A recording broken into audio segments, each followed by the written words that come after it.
Gold, trusted gold buyers. మీరు తాకట్టు పెట్టిన బంగారాన్ని విడిపించి ఈ రోజు ఉన్న మార్కెట్ ధరకు కొనబడను.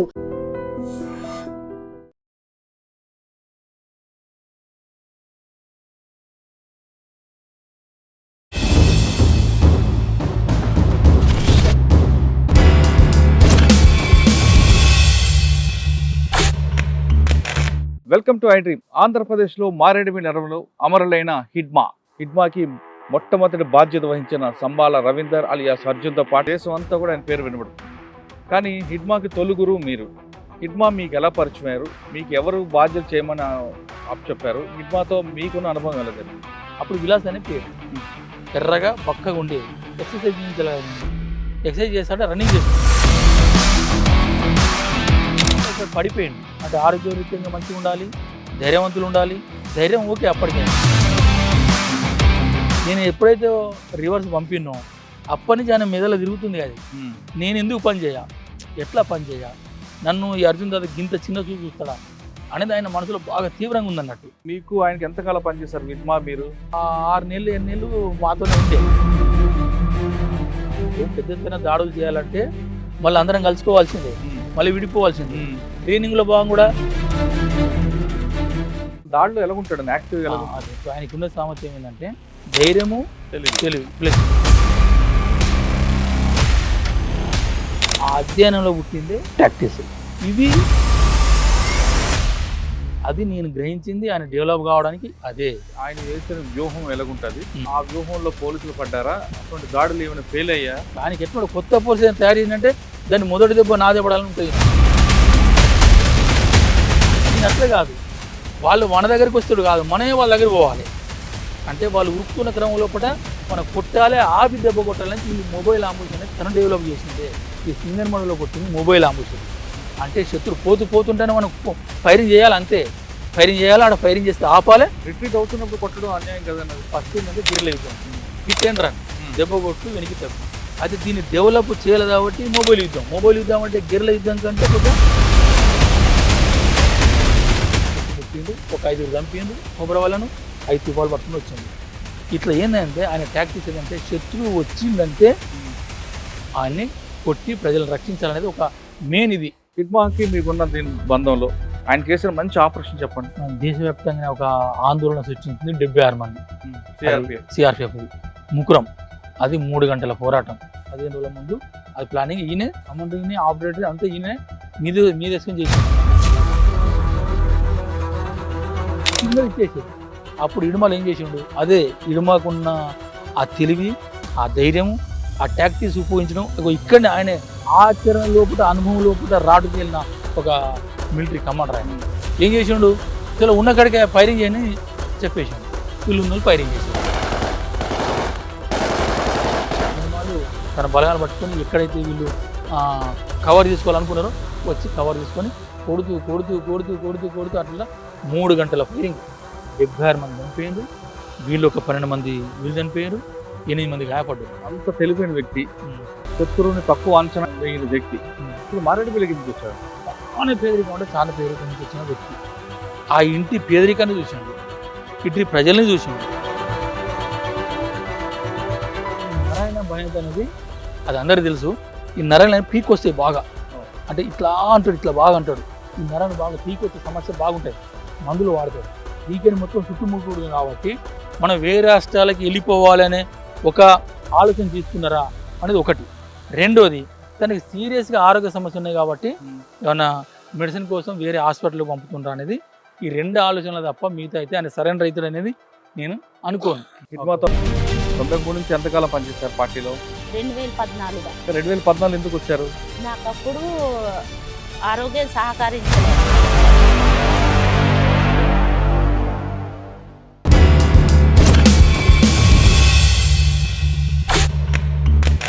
Welcome to iDream. ఆంధ్రప్రదేశ్లో మారేడుమి నగరంలో అమరులైన హిడ్మా ఎందుకు నక్సలైట్ మూవ్మెంట్కి వచ్చారు?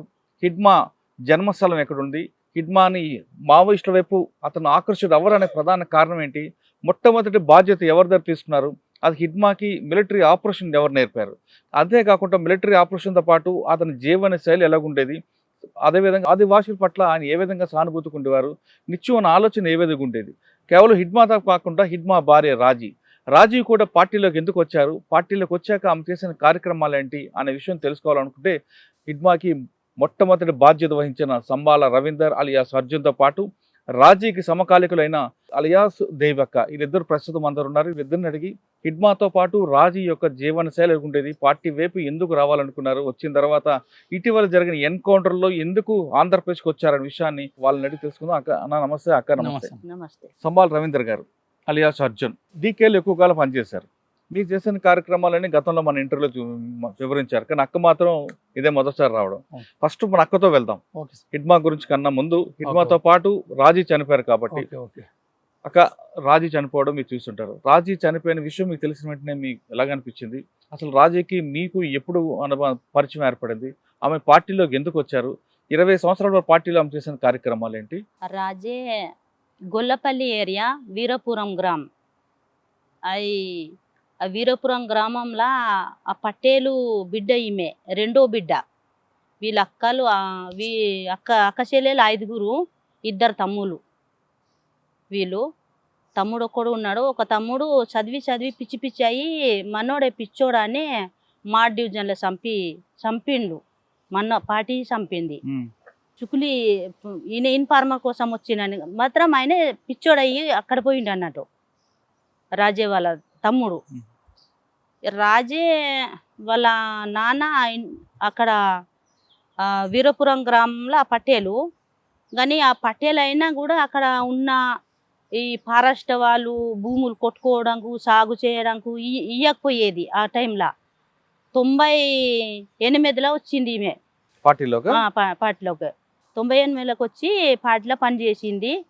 పని చేసుకొని ఈమె నాకు అంతకుముందు పెద్ద ఊర్లో ఉన్నప్పుడు తెలియలేదు, కానీ పార్టీలో వచ్చినప్పుడు నాకు తెలిసింది. తెలిసి మేము ఇద్దరం. రాజీ గురించి చెప్పే ముందు అసలు మీరెందుకు పార్టీలోకి వచ్చారు? మీరు వచ్చిన తర్వాత మీకు రాజీకి కలిసిన అనుబంధం ఎక్కడ? ఇద్దరు కలిసి పనిచేసిన పని ఎక్కడెక్కడ పనిచేశారు? ఆమె గొల్లపల్లి ఏరియాలో. మీది కిష్టారం, నాయత్ కిష్టారం, గొల్లపల్లి కిష్టారం కలిసే ఉన్నాయి. ఒక 5 కిలోమీటర్ దూరం గొల్లపల్లి, 5 కిలోమీటర్ దూరము కిష్టారము. గొల్లపల్లి సైడ్కు వాళ్ళ ఊరు ఉన్నది. మాయత్ కిష్టారం పోలీస్ స్టేషన్ పక్కకు మా పొటంపల్లి ఊరు ఉన్నది. ఎందుకు వచ్చాక పార్టీలోకి? నేను ఎందుకు వచ్చినానంటే అప్పుడు మాకు భూములు మెయిన్ ఫారెస్ట్ వాళ్ళు సాగు చేసి సాఫ్ చేసి విత్తనాలు వేయడానికి ఇట్లా మడి చేసి మనం కుంట లెక్క తయారు చేయడానికి ఇవ్వకపోయేది. అసలు ఇవ్వకపోయేది. రాత్రి వచ్చి సాఫ్ చేసినన్నే టేక చెట్లు కొట్టినన్నే కొట్టేది, తిట్టేది, మన జైలు తీసుకుపోయేది. మా నాన్నను 2సారి జైలు తీసుకుపోయిండు. నేను అప్పుడు చిన్నగా ఉన్నాను. ఆ పరిస్థితి లోపల నేను వచ్చినాను. అప్పుడు మా నాన్నకు జైలు తీసుకుపోతే మాకు తినడానికి ఏం ఉండకపోయేది.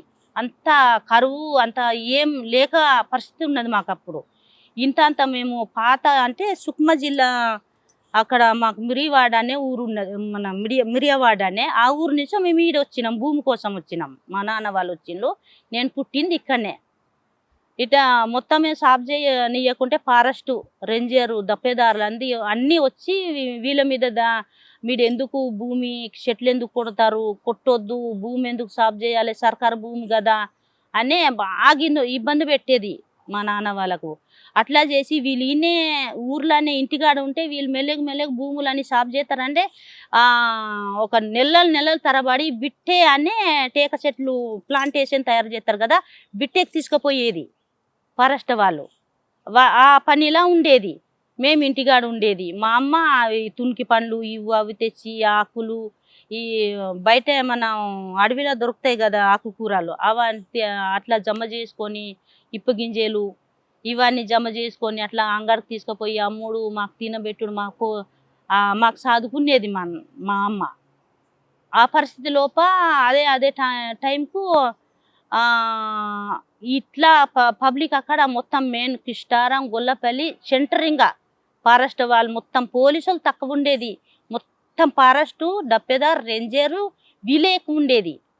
ఏడపోయినా మంద ఎల్మగొండ రోడ్డు పట్టుకొని మొత్తం తిరిగేది. తట్టుకోలేక అడవిలోకి వచ్చారా? అంటే అప్పుడు ఎవరు ఏ దళం ఉండేది అక్కడ మీ దగ్గర? రమణ దళం ఉంటా. రమణ వెళ్ళి కలిసారా అన్నకి?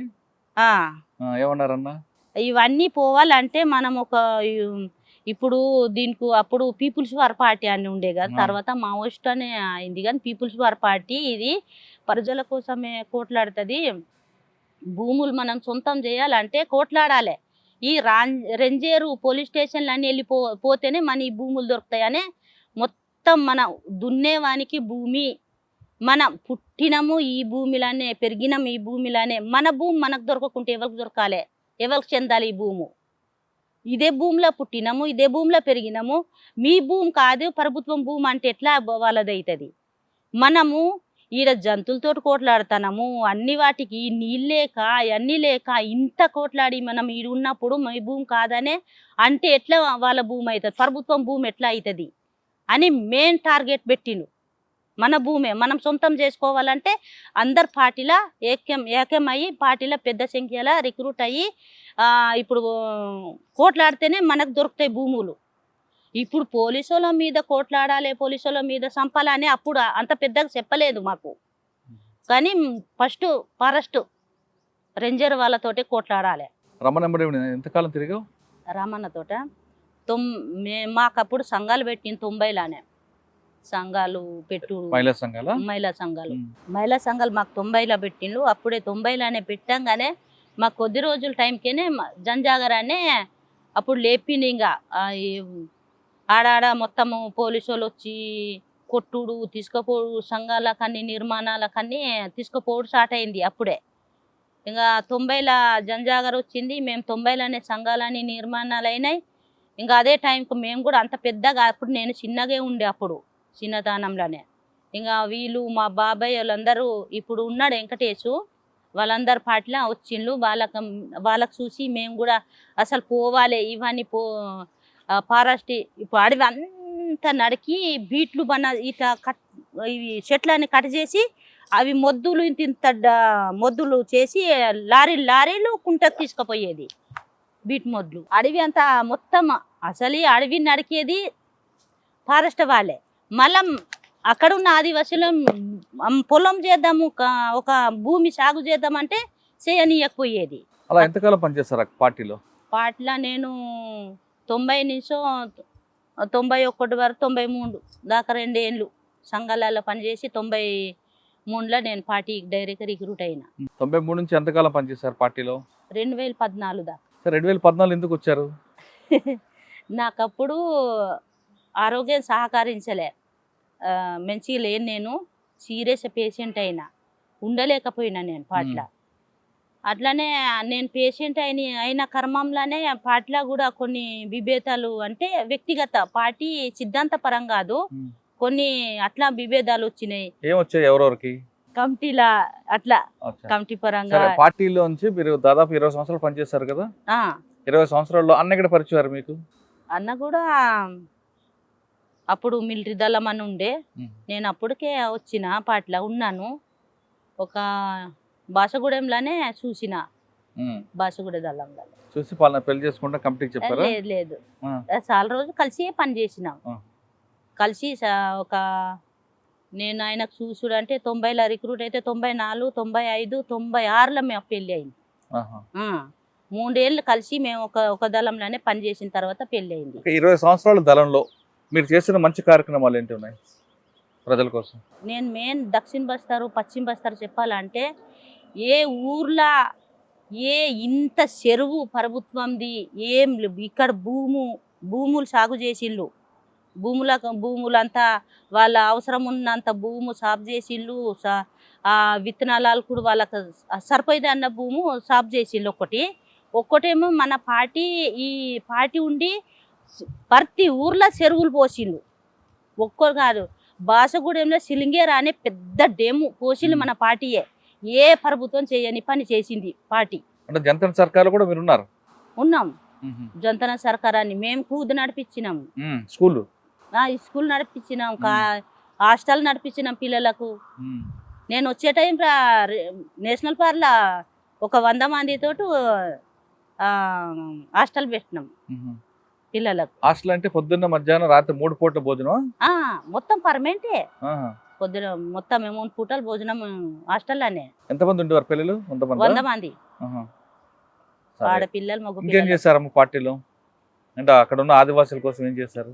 నేను ఇప్పుడు అన్నాను కదా, చెరువులు, డెమ్ములు, భూములు సాగు చేసిండ్రు. ఉమ్, అట్లనే ఇవి మెయిన్ భూమి మా చేతుల్లో దొరికిందనే నేనైతే భావిస్తాను. ఎందుకు ఇప్పుడు ఉన్న ఏ ప్రభుత్వం, ఏ బ్రిటిష్ సర్కారు ఉన్నా కూడా దక్షిణ పశ్చిమ ఎక్కడ ప్రభుత్వం చేసిన డెమ్ములు లేవు, చెరువులు లేవు. పార్టీ చేసినవి ఉన్నాయి ఇప్పుడు. ఉమ్. అంత పెద్ద ప్లానింగ్ చేసిన పార్టీ అది సాధించుకున్నామని నేను భావిస్తాను. ఓకే, 20 సంవత్సరాల్లో మీరు దాడులు ప్రతిదాడులు చేస్తుంటారు. ఒక ప్రతిదాడి చెప్పండి, మీరు ఏ ఎన్కౌంటర్ తప్పించుకున్నారని. ఎన్కౌంటర్ అని చాలా ఎన్కౌంటర్లు తప్పించుకున్నాము. సరే, ఈ క్రమంలో రాజీ ఎప్పుడు పరిచయారు మీకు? రాజీకి మీకున్న అనుబంధం ఎలా ఉంది? రాజే ఇవన్నీ చేసే టైంకు నేను అప్పుడు నేను ప్లాటూన్లో ఉన్నాను. ప్లాటూన్లో ఉండి నేను ఆ కుంటల మా ఏరియా కుంట కాబట్టి నేను ఇంటికి చూడడానికి పోయినాను అన్నట్టు. నాకు కిషోర్పేట? పంపించారు. ఉమ్, పంపిస్తే రాజు అప్పుడు దళంలో వచ్చి దళంలో ఉన్నది ఉంటే అప్పుడు మధ్యప్రదేశ్ నుంచి ఛత్తీస్గఢ్ అల్లగైంది కదా.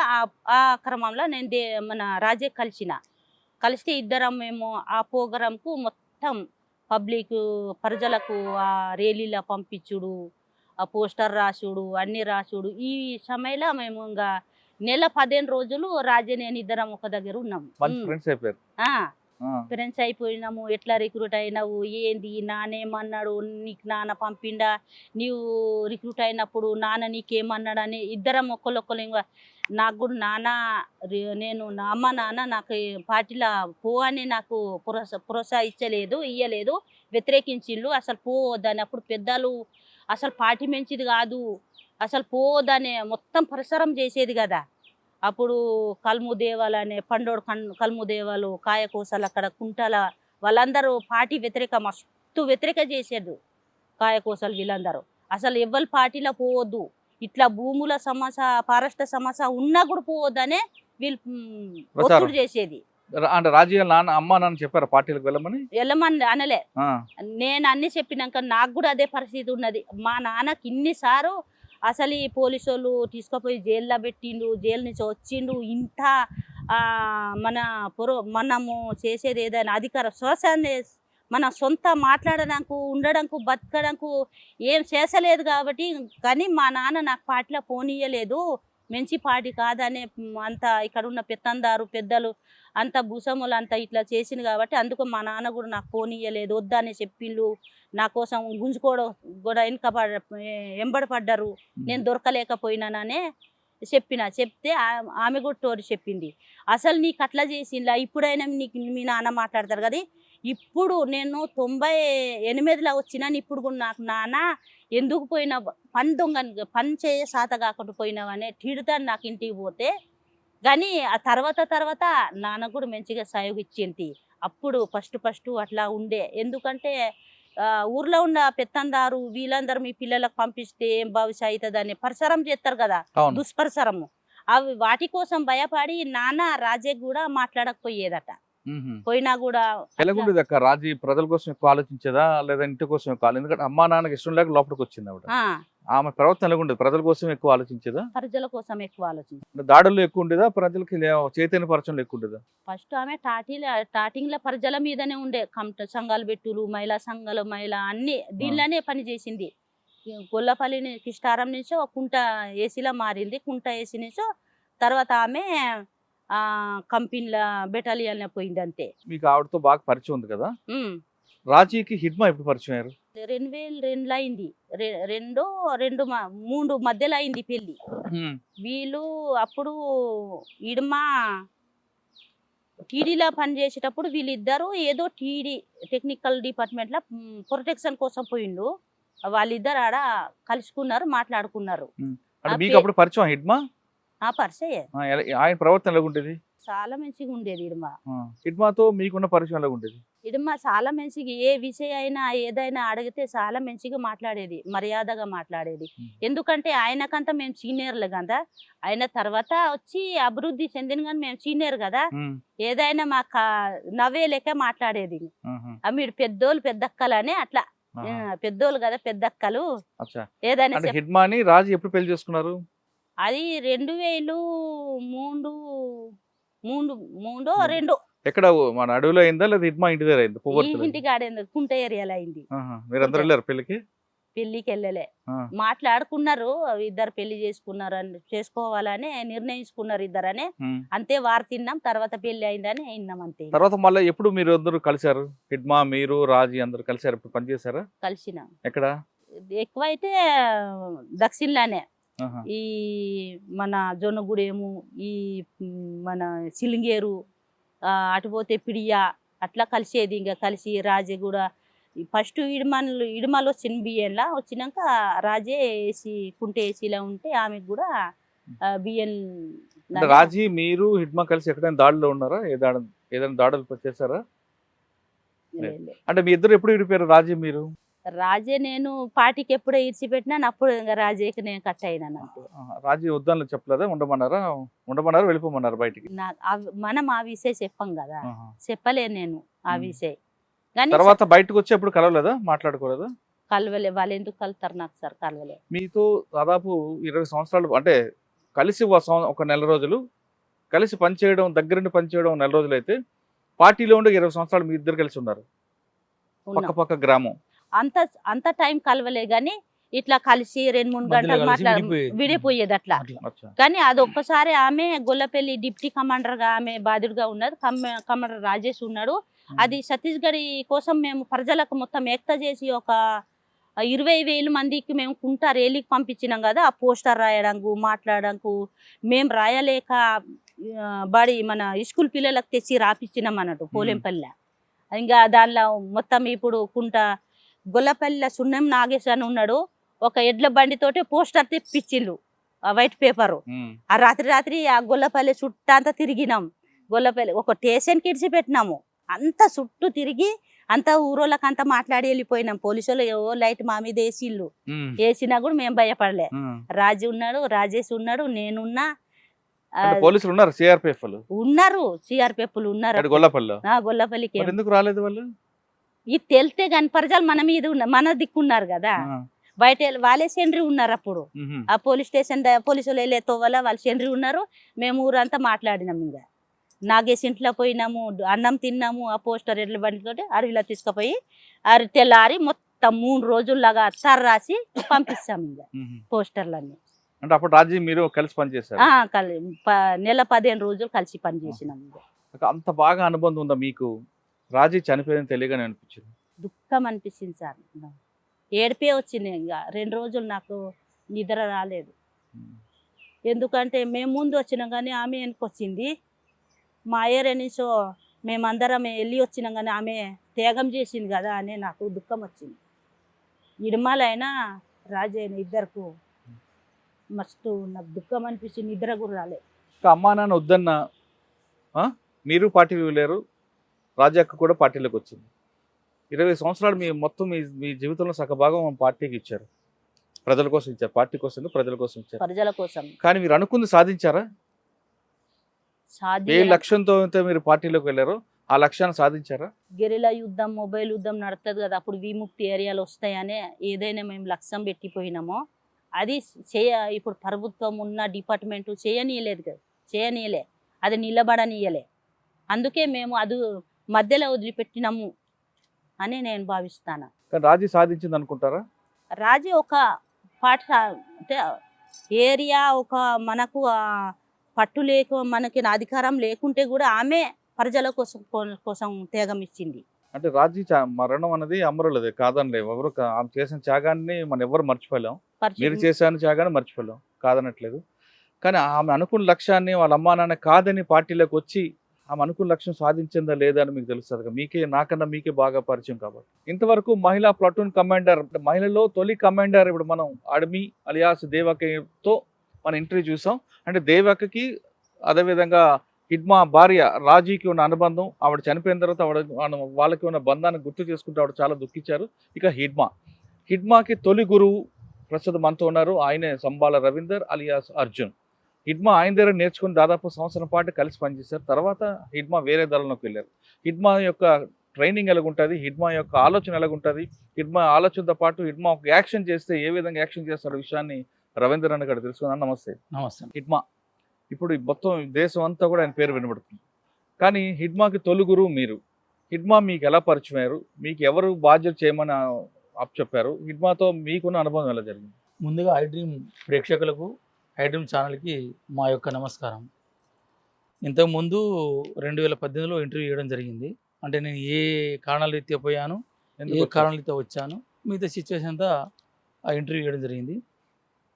మరి ముఖ్యంగా ఇప్పుడు ఈ మధ్య కాలంలో ఇడుమ కానీ, ఇడుమతో పాటుగా తమ సహచరి రాజే కానీ, వాళ్ళతో పాటుగా ఇంకా ముగ్గురు కామెడీ చనిపోవడము, ఇక దాని గురించి కూడా మాకున్న సాహన్యత్యం, అసలు ఈ సిచ్యువేషన్ కూడా కొద్దిగా ప్రజలు కూడా చెప్పాలనే ఒక దీంతో మేము రావడం జరిగింది. ముఖ్యంగా ఇడుమ గురించి పువ్వారు గ్రామము, పువ్వర్తి. పువ్వారు అంటారు, ఆ. మామూలుగా ప్రజలంటే పువ్వర్తి అంటారు. అచ్చా. ముఖ్యంగా పువ్వారు గ్రామం, కుంట తహసీల్, సుకుమ జిల్లా. ఒకప్పుడు దంతెవాళ్ళు ఉండే, ఇప్పుడు సుకుమ జిల్లా అయింది. ఇతను ఇంటి పేరు మాడివి, అంటే తెగ మురియ తెగనే.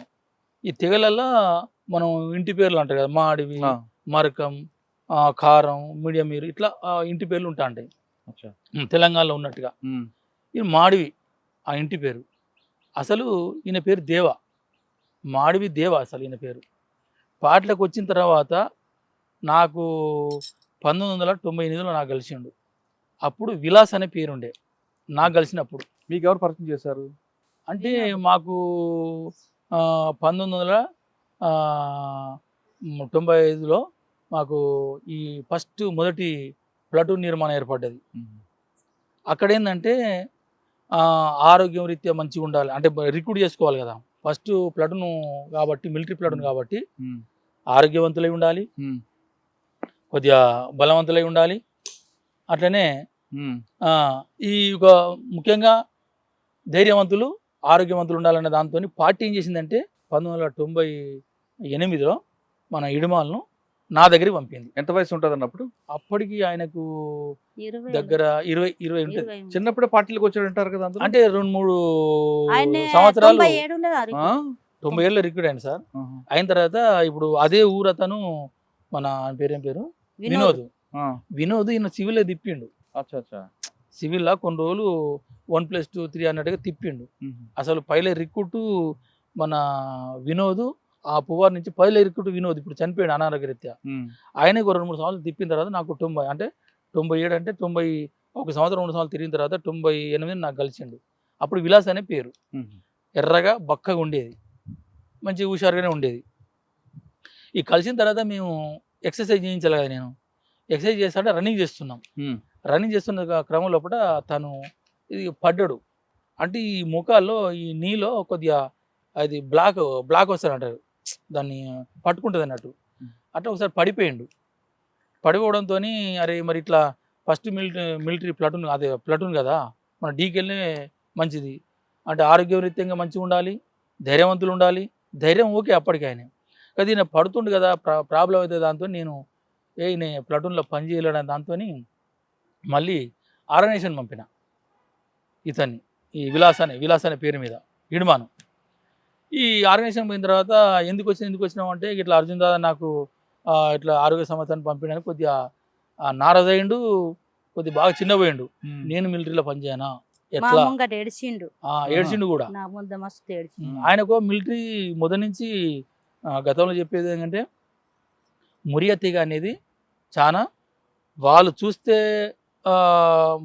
బలంగా శరీర దాఢ్యంగా ఉన్నట్టుగా అవపడరు, కానీ వాళ్ళ స్టెమినా బాగుంటుంది, వాళ్ళ రెబల్ తత్వం. మురియ ఇవ్వాల పీపుల్ అని రెబల్ తత్వం. ఎందుకంటే వాళ్ళు చిన్నప్పటి నుంచి వేటదార షికార ద్వారా పెరిగిన ఆ పీడిపి తరం కాబట్టి వీళ్ళకు రెబల్ తత్వం ఉంటా ఉంటుంది. మన అక్కడ ఇప్పుడు ఎంతమంది అయినా కూడా కోని పోదామంటే భయం అవుతుంది, నెత్తురుతేనే భయం అవుతుంది. వారు అట్లా కాదు, దైనందిన కార్యక్రమంలో కూడా వాళ్ళు షికారు చేసుకుంటారు, బ్లడ్ అనేది రెగ్యులర్ చూస్తూనే ఉంటా అంటారు. అట్లా వాళ్ళకి ఆ ధైర్యం అనేది ఎప్పుడు నిండే ఉంటుంది. పిరికోలేరంటే అది ఇక నామినల్ తక్కువ. అంటే సమాజంలో మురియా పీపుల్లో ధైర్యం అనేది ఎక్కువ ఉంటుంది, అందులో ఈయన ఒకడు.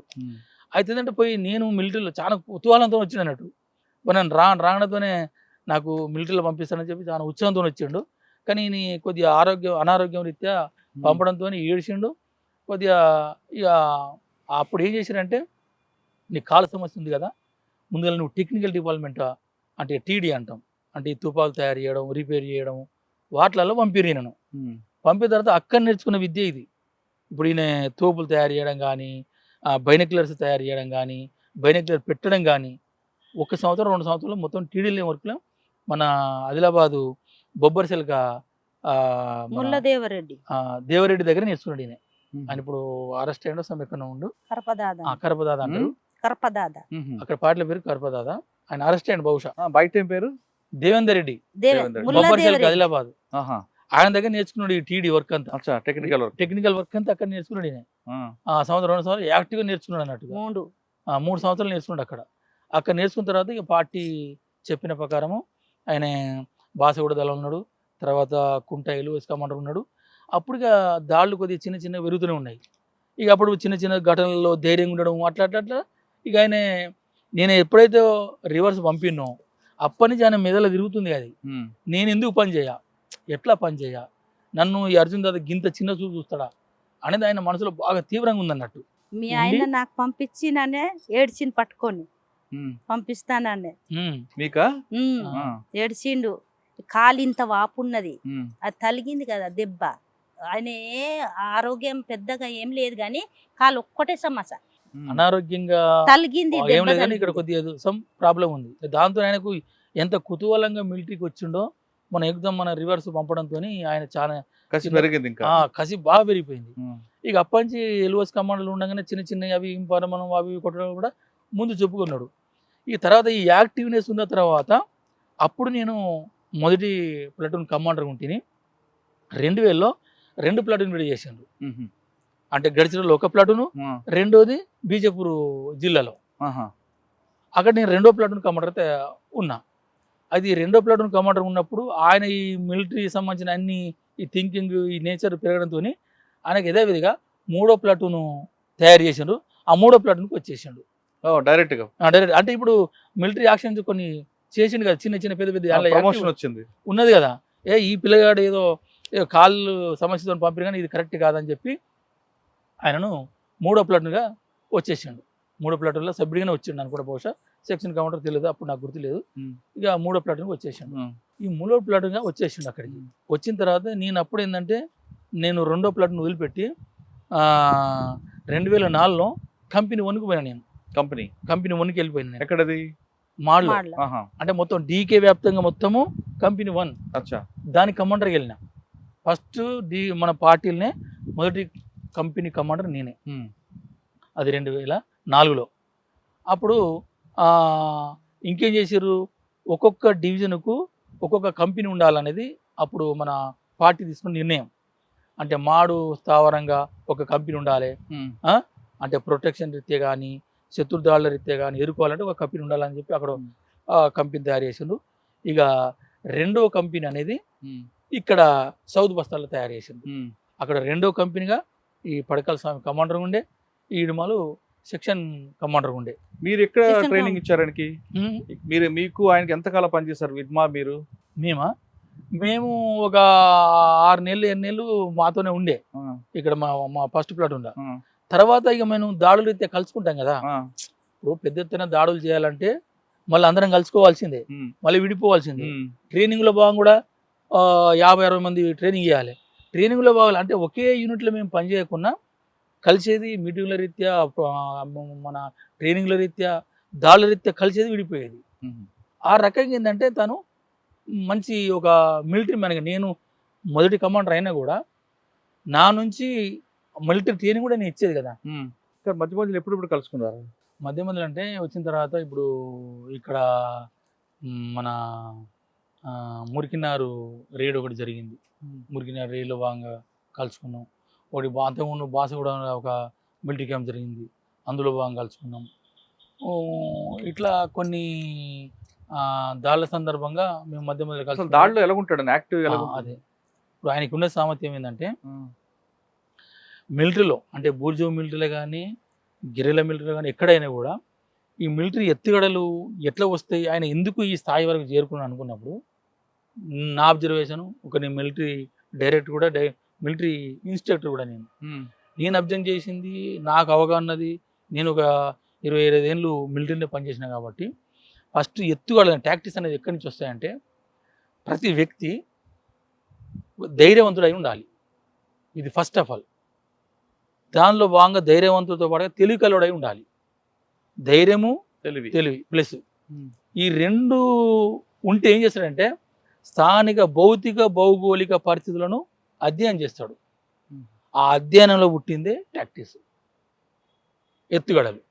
ఇవి ఈ ధైర్యము, తెలివితేటలు, అక్కడున్న పరిస్థితులకు అనుగుణంగా చొరవగా ఒక ఎత్తుగడలను సృష్టించే వ్యక్తి ఇడుమాలు.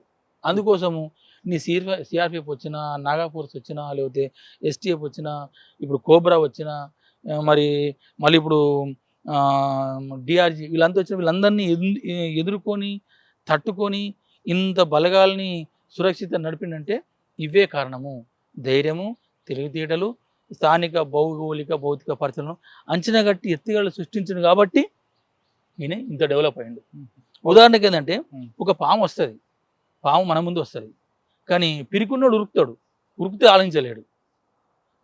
ధైర్యవంతుడు ఏంటంటే నిలబడితే అంటే తెలివి ఉన్నాడు ఏం చేస్తాడు, అది పొక్కల దూరిందా, చెట్టు ఎక్కుతుందా, లేకపోతే ఇంకెక్కడుందనేది ఆ భౌగోళిక పరిస్థితులను అంచనా కడతారు. కాబట్టి కట్టెతో చంపొచ్చా, రాయితో చంపొచ్చా, పొక్కలు దూరితే పొగ పెట్టవచ్చా, ఇవి ఎత్తుగడలు.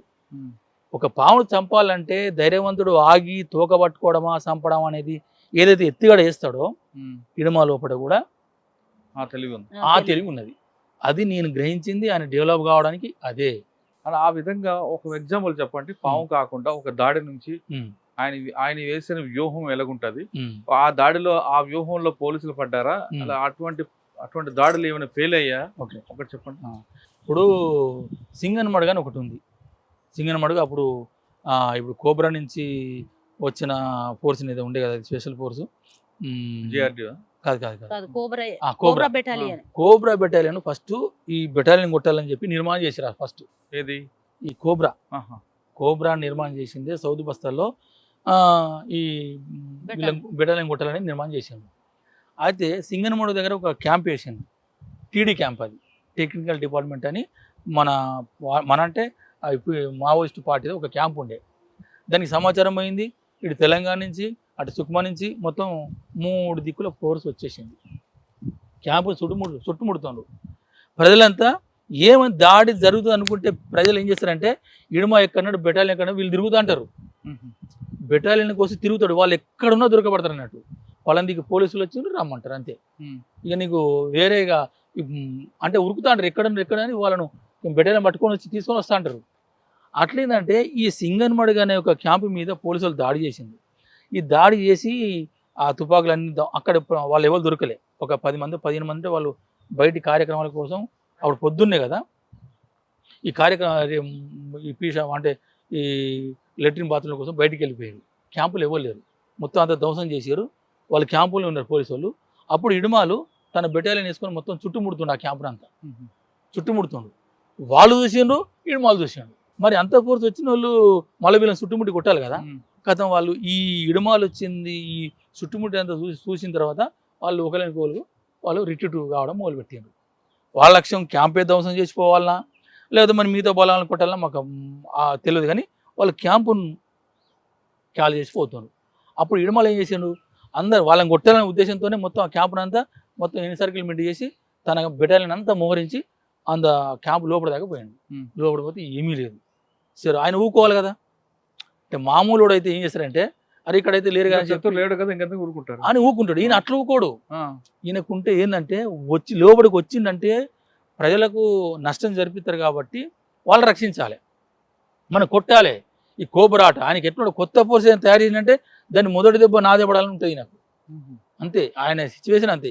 మొదటి దెబ్బ పడ్డదనుకో ప్రజల్లో భయం పోతుంది. ఆ కోబ్రా వచ్చినాడు బాగా ట్రైనింగ్ అనే ఫోర్స్ అని ఒక ప్రజల్లో ఉంటుంది కదా.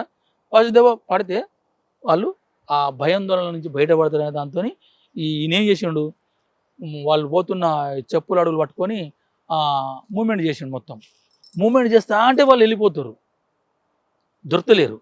అంటే ఒక బ్యాచ్ని ఇప్పుడు వెళ్ళిపోతా అంటే ఇట్లా పంపిస్తారు, 2 దిక్కులు పంపిస్తారు.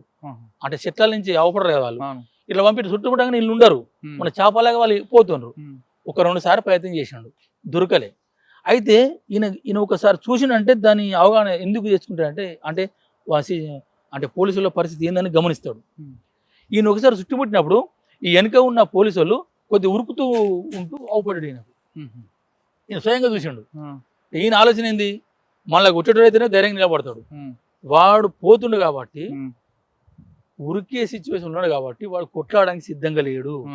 వాడు రిట్రీట్ అయ్యి క్యాంపు పోవడానికి వాడు మానసిక స్థైర్యం ఉందని చెప్పి ఇంకేం చేసిండు, 2 సార్లు చేసిన తర్వాత 2 సార్లు దొరకలే. అప్పుడు ఒక 10 మందిని ఇటు 5 మంచి ఎండాపాడు మీరు పోయి దీన్ని ఏం చేసిండంటే దాళ్ళల్లో 3 రకాలు ఉంటాయి. ఒకటి ఏంటంటే అపరిచిత ambush, deliberate ambush. Deliberate ambush అంటేనో శత్రును తన హ్యాండ్ ఓవర్లోకి తీసుకొచ్చి కొట్టడం అనేది.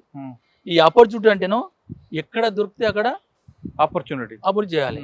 ఈయన అట్లా కాదు, వాళ్ళు మన దగ్గరికి వస్తాడు కాదు, మనమే వాళ్ళ దగ్గర పోవాలి. అంటే వాళ్ళు ఉరుకుతున్న క్రమం లోపల మనం కొట్టాలి, ఆపి దెబ్బ కొట్టాలని ఈ మొబైల్ అంబుష్ అనేది తను డెవలప్ చేసిందే.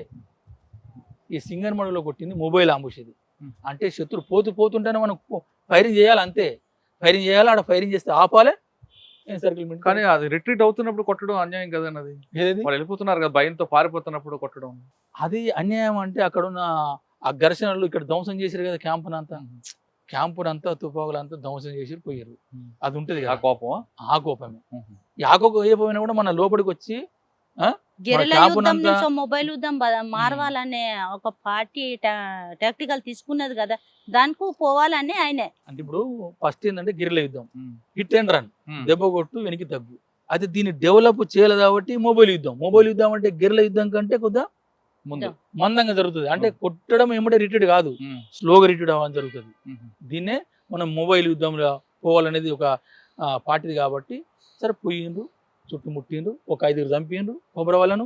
అది నైట్ అయిపోయింది, మళ్ళీ రాత్రి అయిపోయింది, 5 తుపాలు పట్టుకుని వచ్చిండు.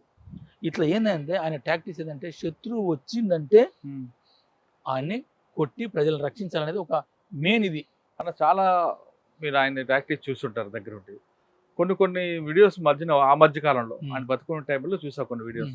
ఆయన సెట్ పట్టుకొని చుట్టుపక్కన ఉండి ఫైరింగ్ చేస్తూనే వాళ్ళందరికీ కూడా గైడెన్స్ ఇస్తుంటాడు. రైట్ కి రండి, లెఫ్ట్ రండి, ఎగ్జిట్ అవ్వండి, రన్ చేయండి, గో డౌన్ అని అంటే కొన్ని గోండి భాషల్లో చెప్తుంటాడు. అంతా ఆయన చేశాడా లేదు కొంతమంది కల్పన ఉందా? లేదు. ఇప్పుడు ఆయన పెద్ద దాళ్ళలో ఉన్నది ఖచ్చితంగా వాళ్ళతో ఉంటేనే చేయగలుగుతాడు. ఎందుకంటే అంటే అక్కడ టెర్రైన్ గమనించాలి కదా. నువ్వు ఎక్కడ నుండి ఆఫీసులో ఉండి నువ్వు ఇట్లా అట్లా చెప్పలేడు, చెప్తే కూడా ఫెయిల్ అవుతుంది. ఈయన హెడ్ క్వార్టర్ అని ఒకటి ఉంటుంది. ఇప్పుడు మొదటి కంపెనీ, రెండో కంపెనీ, హెడ్ క్వార్టర్. ఈ 2 చేయాలనుకో, హెడ్ క్వార్టర్ అనేది మెదడు, అంటే మన తలకాయ అనుకో. ఇది నడిపితేనే కదా ఇప్పుడు ఇట్లా పో అంటే చేయలు ఎట్లయితే ఆడిస్తాయో ఇది చెప్తే ఆయన హెడ్ క్వార్టర్లు ఉంటాడు. ఆయన చెప్పిన ప్రకారం మన బలగాలు మోహరించవలసిందే. ఆయన ఫీల్డ్లో ఉన్నాడు, ఎక్కడో ఉండి చెప్పలేడు. ఎక్కడో ఉండి చెప్తే అవి ఫెయిల్ అయిపోతాయి. ఆయన డైరెక్టే బలగాలతో ఉండేది, నడిపించేది. వెళ్ళాలి. మీరు చెప్పింది కరెక్టే. సెట్ పట్టుకొని చెప్తాడు. ఎందుకంటే హెడ్ క్వార్టర్ ఆయనకు 20 మంది ఉంటారు, 20 మంది ఉంటారు, రన్నర్స్ ఉంటారు, గాయాలైతే మోసుకపోయే ఉంటారు హెడ్ క్వార్టర్ లోపల. వాళ్ళతో పాటుగా పోతాడు, రన్నింగ్ చేస్తాడు. అంటే ఇప్పుడు మీరు చెప్తున్నట్లుగా ఒక దాడి జరిగింది అనుకోండి, ఆ దాడికి ముందే వ్యూహం వేస్తాడా, ఇది అన్ఎక్స్పెక్టెడ్ వచ్చిన దాడులు ఉంటాయి? ఇప్పుడు ముకురము ఉందనుకో, 76 మంది, అది ప్లానింగ్ తో జరిగింది. అది అంటే డెలిబరేట్ అంబుష్. మిగతా ఏంటంటే శత్రువు వచ్చిన తర్వాత అప్పటికప్పుడు పోయి కూర్చొని అంటే పోలీసులు రాగానే కొట్టడం ఒక రకమైంది. ఇంకోటి ఈ అపరిచితులో కానీ డెలిబరేట్లో కానీ దొరకకపోతే వాళ్ళు పోతున్న క్రమం లోపల తన బలగానే పోయి ఫైరింగ్ చేసి ఆపి కొట్టడం అనేది ఈ మొబైల్ అంబుష్. ఇట్లనే చేసేది, అట్లనే చేసి ప్లానింగ్తో చేసేది, ప్లానింగ్ కాకుండా కూడా అప్పుడప్పుడు ఎదురు పడితే కూడా వెంబడి చేసేది. ఓకే, కానీ ఇప్పుడు ఎంట్రీ ఒకటి చూపిస్తాం, ఎంట్రీ ఎగ్జిట్ అంటే వెళ్ళడం ఒక దగ్గర, రావడం ఇంకో దగ్గర. వెళ్ళడం రావడం ఒకే దారి కావద్దు అని చెప్తాడట, నిజమేనా? అంటే ఒక ఆంబుష్కి వేసినప్పుడు ఏ విధంగా లోపలికి వెళ్ళాలి, మనం వచ్చేటప్పుడు రిట్రీట్ అవుతున్నప్పుడు మనం ఎలాగ రిట్రీట్ అవ్వాలి, ఎక్కడ మనం ఏపీటీ పెట్టుకోవాలి, ఇదంతా ఉంటుందా? ప్రతి దాడిలో కానీ ప్రతి క్యాంపులో కానీ ప్రతి దగ్గర ఒక 3 ఏపీట్లు ఉంటాయి. ఒకటో 24 గంటల్లో ఉంటుంది, ఇంకోటో 3 రోజులలో ఉంటుంది, ఒకటో తర్వాత 3 రోజులు కూడా కలవకపోతే ఇక జనరల్గా 15 రోజులది నెలలో ఒకటి ఉంటుంది. ఇది కూడా దాడికి ప్లానింగ్లో భాగంగా అంటే ఇప్పుడు డెలివరీ ఆంబుష్ ఉంటుంది కదా, అది రిహార్సలే చేస్తాం. అది బాంబులు ఎక్కడ పెట్టాలి, మైన్ ప్రూఫ్ అయితే ఎక్కడికి వస్తుంది, ఇంకా అది మొత్తం బాంబింగ్ మొత్తం సెట్టింగ్ చేసిన తర్వాత ఎట్లా కొట్టాలి, ఎట్లా చేయాలి, పోలీసులు ఏ బొందల కవర్ చేసుకుంటారు, ఏ సెట్ల కవర్ చేసుకుంటారు అనేది ముందు ప్లానింగ్లో బాగుంటుంది. అప్పుడు ఇగో ఈ రకంగా మనం రిట్రీట్ కావాలి, ఇగో ఇట్లా పోవాలి, ఇగో ఇట్లా అటాక్ అయింది అనుకో మరి ఇట్లా పోవాలి, ఇది రిహార్సల్ భాగంగా ఉంటుంది. కొన్ని అపరిచితుల భాగంగా అన్ప్లాడెడ్ భాగంగా కూడా అప్పుడు కూడా పరిస్థితికి అనుగుణంగా పోలీసుల ఫైరింగ్ని బట్టి వాళ్ళ మోరింపుని బట్టి ఈయన మార్చి తన బలగాలంతా సేఫ్గా తీసుకుపోతాడు. అది కరెక్టే. కానీ ఇంకొకసారి మనకి పోలీసులు ఇన్విటేషన్ పంపిస్తారా, మనమే ఇన్విటేషన్ ఇస్తాం పోలీసుకి? అంటే ఇన్విటేషన్ అంటే ఫైరింగ్. పోలీసులు మీకు ఒక 10 కిలోమీటర్ డిస్టెన్స్లో మీకు ఉన్నారని ఒక ఇన్ఫర్మేషన్ వచ్చింది. ఓకే, మీరు ఇక్కడ నుంచి పారిపోతారా, లేదు వెల్కమ్ చెప్పడానికి ముందు ఫైరింగ్ మీరు ఓపెన్ చేస్తుంటారా? మంచి ప్రశ్న ఇది. దాంట్లో ఎట్లుంటుందంటే ఎప్పుడు మావ చెప్పిందైనా మిలిటరీ నిపుణులు చెప్పుడైనా ఏం చెప్తాడంటే మావ ఒకటే సూత్రం చెప్తాడు, నిన్ను నీ గురించి తెలుసుకో, శత్రువు గురించి తెలుసుకో, 1000 యుద్ధాలైనా 100 యుద్ధాలైనా నువ్వు అపజయం లేకుండా విజయం సాధిస్తావు అంటాడు. అదే సూత్రం ఇక్కడ. ఇప్పుడు పోలీసులు వచ్చిందంటే వాళ్ళు ఎంతమంది ఉన్నారు, అది ఏ ఫోర్సు, అది కోబ్రానా, లోకల్ ఫోర్సా, అది సిఆర్పిఎఫా, ఏదన్నా శత్రువు గురించి తెలుసుకోవాలి. అంటే ముందు ఆ ఫోర్స్ బట్టి మీ యాక్షన్ ఉంటుందా?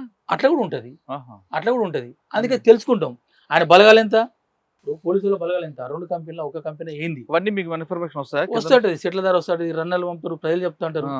దీన్ని బట్టి మన బలం ఎంత, మన సంఖ్య ఎంత, మన తుపాకులు ఎంత, ఈ కొన్ని తూటాలు ఎంత, ఒకరి దగ్గర ఒక 50 తూటాలని అనుకో, ఎన్ని కొట్టగలుగుతాం, మళ్ళీ రిటైల్ ఎన్ని ఉంచాలి, ఇవన్నీ ప్లాన్లో భాగంగా ఎంతసేపు ఉండగలుగుతాం అక్కడ. తూటాలు ఒక్కొక్క దగ్గర 50 ఉన్నాయి, ఒక దగ్గర 10 ఉన్నాయి, ఎంతసేపు కొట్టాలి అక్కడ మనం? ఆ యుద్ధం అది 10 నిమిషాలే, అక్కడ అర్ధ గంటనే. అంటే అనివార్యంగా పెరుగుతుంది చెప్పలేం, అవును, కానీ డిసైడ్ చేయబడుతుంది మన బలం, పోలీసుల బలం. కానీ అది మీరు అదంతా ముందు అంచనా వేస్తారు. కానీ మీ బలం కన్నా పోలీసుల బలం ఎక్కువ ఉంటుంది. మీకు తోటాలు కొన్నే ఉంటాయి, వాళ్ళ దగ్గర తోటాలు కొన్ని వేల తోటాలు ఉంటాయి, వాళ్ళు వెచ్చలవిడిగా కాల్పులు జరుపుతారు. కానీ మీరు ప్రతి తోటాకి జాగ్రత్తగా ఆలోచించి ఫైర్ చేయాలి కదా, మరి అటువంటి సమస్య ఎలా పరిష్కరిస్తారు? అటువంటి సమస్యలు ఏం చేస్తామంటే మనం పోలీసులకు ముందు బ్యాచ్ని కొట్టడమా, వెనుక బ్యాచ్ కొట్టడమా, మొత్తం ఆపగలడమా? మొత్తం ఆపాలంటే మనతో కాదు, అందుకోసం ముందు వచ్చి బ్యాచ్ని కొడదాం. ఒక 10 మందిని కొడదామా, 5 మందిని కొడదామా, కొట్టాలి. అక్కడ ఉన్న పరిస్థితిని బట్టి తుపాలు సీజ్ చేసుకోవాలి, లేకపోతే వెళ్ళిపోవాలి. అంటే ఫైరింగ్ ముందు మీరు ఇస్తారా, వాళ్ళు ఇస్తారా కాషన్? ఏంటిది ఫైరింగ్ ఫైర్ ఓపించాడు ఎవరైతే కమాండర్ ఉంటారో దీనికి సంబంధించింది. ఒకవేళ పోలీసు చూడలేదనుకో, మనమే ముందు ఇట్లా ఫార్మేషన్ వస్తున్నారు, ఇక గిడికి రాగానే ఓపెన్ చేయాలని ముందే ఉంటుంది అది డెలిబరేట్ ఆంబుష్లో. ఇక అపరిచిత ఆంబుష్లో అయితేనో అది కూడా ఇగో కమాండర్ ఓపెన్ చేస్తాడు. కమాండర్ ఇగో ఇంతమంది రాగానే అక్కడికి ఆఫ్ చేయాలి. ఈ కిల్లింగ్ జోన్లో ఒక 5 కావాలన్నా 10 మంది కావాలన్నది డిసైడ్ కమాండర్ చేస్తాడు. మిగతా వాళ్ళంతా అక్కడనే ఆపేస్తాం. కొన్నిసార్లు హిడ్మాకి అంటే యుద్ధ నీతి పక్కన పెట్టి ఒక పార్టీ వస్తుంది, శత్రువు దగ్గరలోకి వస్తున్నాడు, 5 కిలోమీటర్ దాని దగ్గరలో ఉన్నాడు. మీరేం చేస్తారంటే మీకు తెలుసు ఎదురుగా వస్తున్నాడు, తూర్పు వైపు నుంచి శత్రువు వస్తున్నాడని మీరు తెలిసినా మీరు కావాలని నార్త్ వైపు కొడతారట, పడమర వైపు, అంటే శత్రు వైపు కాకుండా శత్రువు దృష్టి మరలించడానికి అటువైపు నుంచి ఫైరింగ్ చేస్తారు. నిజమేనా? అయితే కొన్ని ఘటనలు అంటే పోలీసులను డైవర్షన్ చేయడానికి, అట్రాక్షన్ డైవర్షన్ చేయడానికి అట్లా కూడా ఉపయోగిస్తాం. అటు కూడా ఉన్నారు, ఎందుకంటే ఇదే బేసు 2 భాగాలు అవుతారు కదా, అట్లా 2 భాగాలు చేస్తే తక్కువ అవుతారు, అప్పుడు కొట్టవచ్చు అని అటువైపు, అందుకే అటు ఉన్నామని కూడా చూపిస్తుంటారా? అట్లా కూడా ఉంటుంది. ఎందుకంటే ఇప్పుడు 100 మంది ఉన్నారు పోలీసులు, అట్లా డైవర్షన్ కోసం వాళ్ళకు కొంతమంది అటు ఎంగేజ్ చేయాలంటే కొంతమంది అటు కూడా ఫైరింగ్ చేస్తారు. ఖాళీ తెలుసు మీకు ఎవరు ఉండరని. అంటే ఈ కొంతమందిని పోలీసు బలగాలను కొంతమంది డివైడ్ చేయాలంటే అట్లా కూడా చేసి మెయిన్ ఎంతమంది మనం కొట్టాలనుకుంటే అంతమంది కొట్టడం జరుగుతుంది. మీరు ఇప్పుడు ఫైరింగ్ గురించి చెప్తున్నారు, ఆంబుష్ గురించి అంటారు. అంటే అప్పుడు ఒక మైనింగ్ ప్రూఫ్ వెహికల్ కూడా బ్లాస్ట్ అయింది, అది ఎలా జరిగి ఉంటుంది? ప్లాన్లో భాగంగా జరిగిందా? అంటే మీరు చేశారనట్లేదు, మీకు వచ్చే సమాచారం ప్రకారం? మాకు వచ్చే సంవత్సరం చూసి చేసినాం, ప్లానింగే. అంటే అది మైనింగ్ ప్రూఫ్ వెహికల్ కదా, అది వెళ్తుంది అనుకున్నారు ముందు, లేదా అన్ఎక్స్పెక్టెడ్ వచ్చి పడిపోయింది? అది లేదే, ఊకే పోయేది, ఆ రోడ్డు మీద ఊకే తిరిగింది, చుట్టూ రోడ్కు అదు సైడ్ మొత్తం పోర్స్ ఉండేది, ఇది మధ్యలో తిరిగేది. అచ్చుడు పోవుడు పొద్దంతా పెట్రోలింగ్ పోయిన పోలీసు వాళ్ళకు బిజాపూర్ మైన్పూర్ గాడిలో కూర్చోబెట్టి బిజాపూర్ తీసుకుపోయేది. అది ఎన్నో రోజుని చూసినాం, చూసి చేసింది.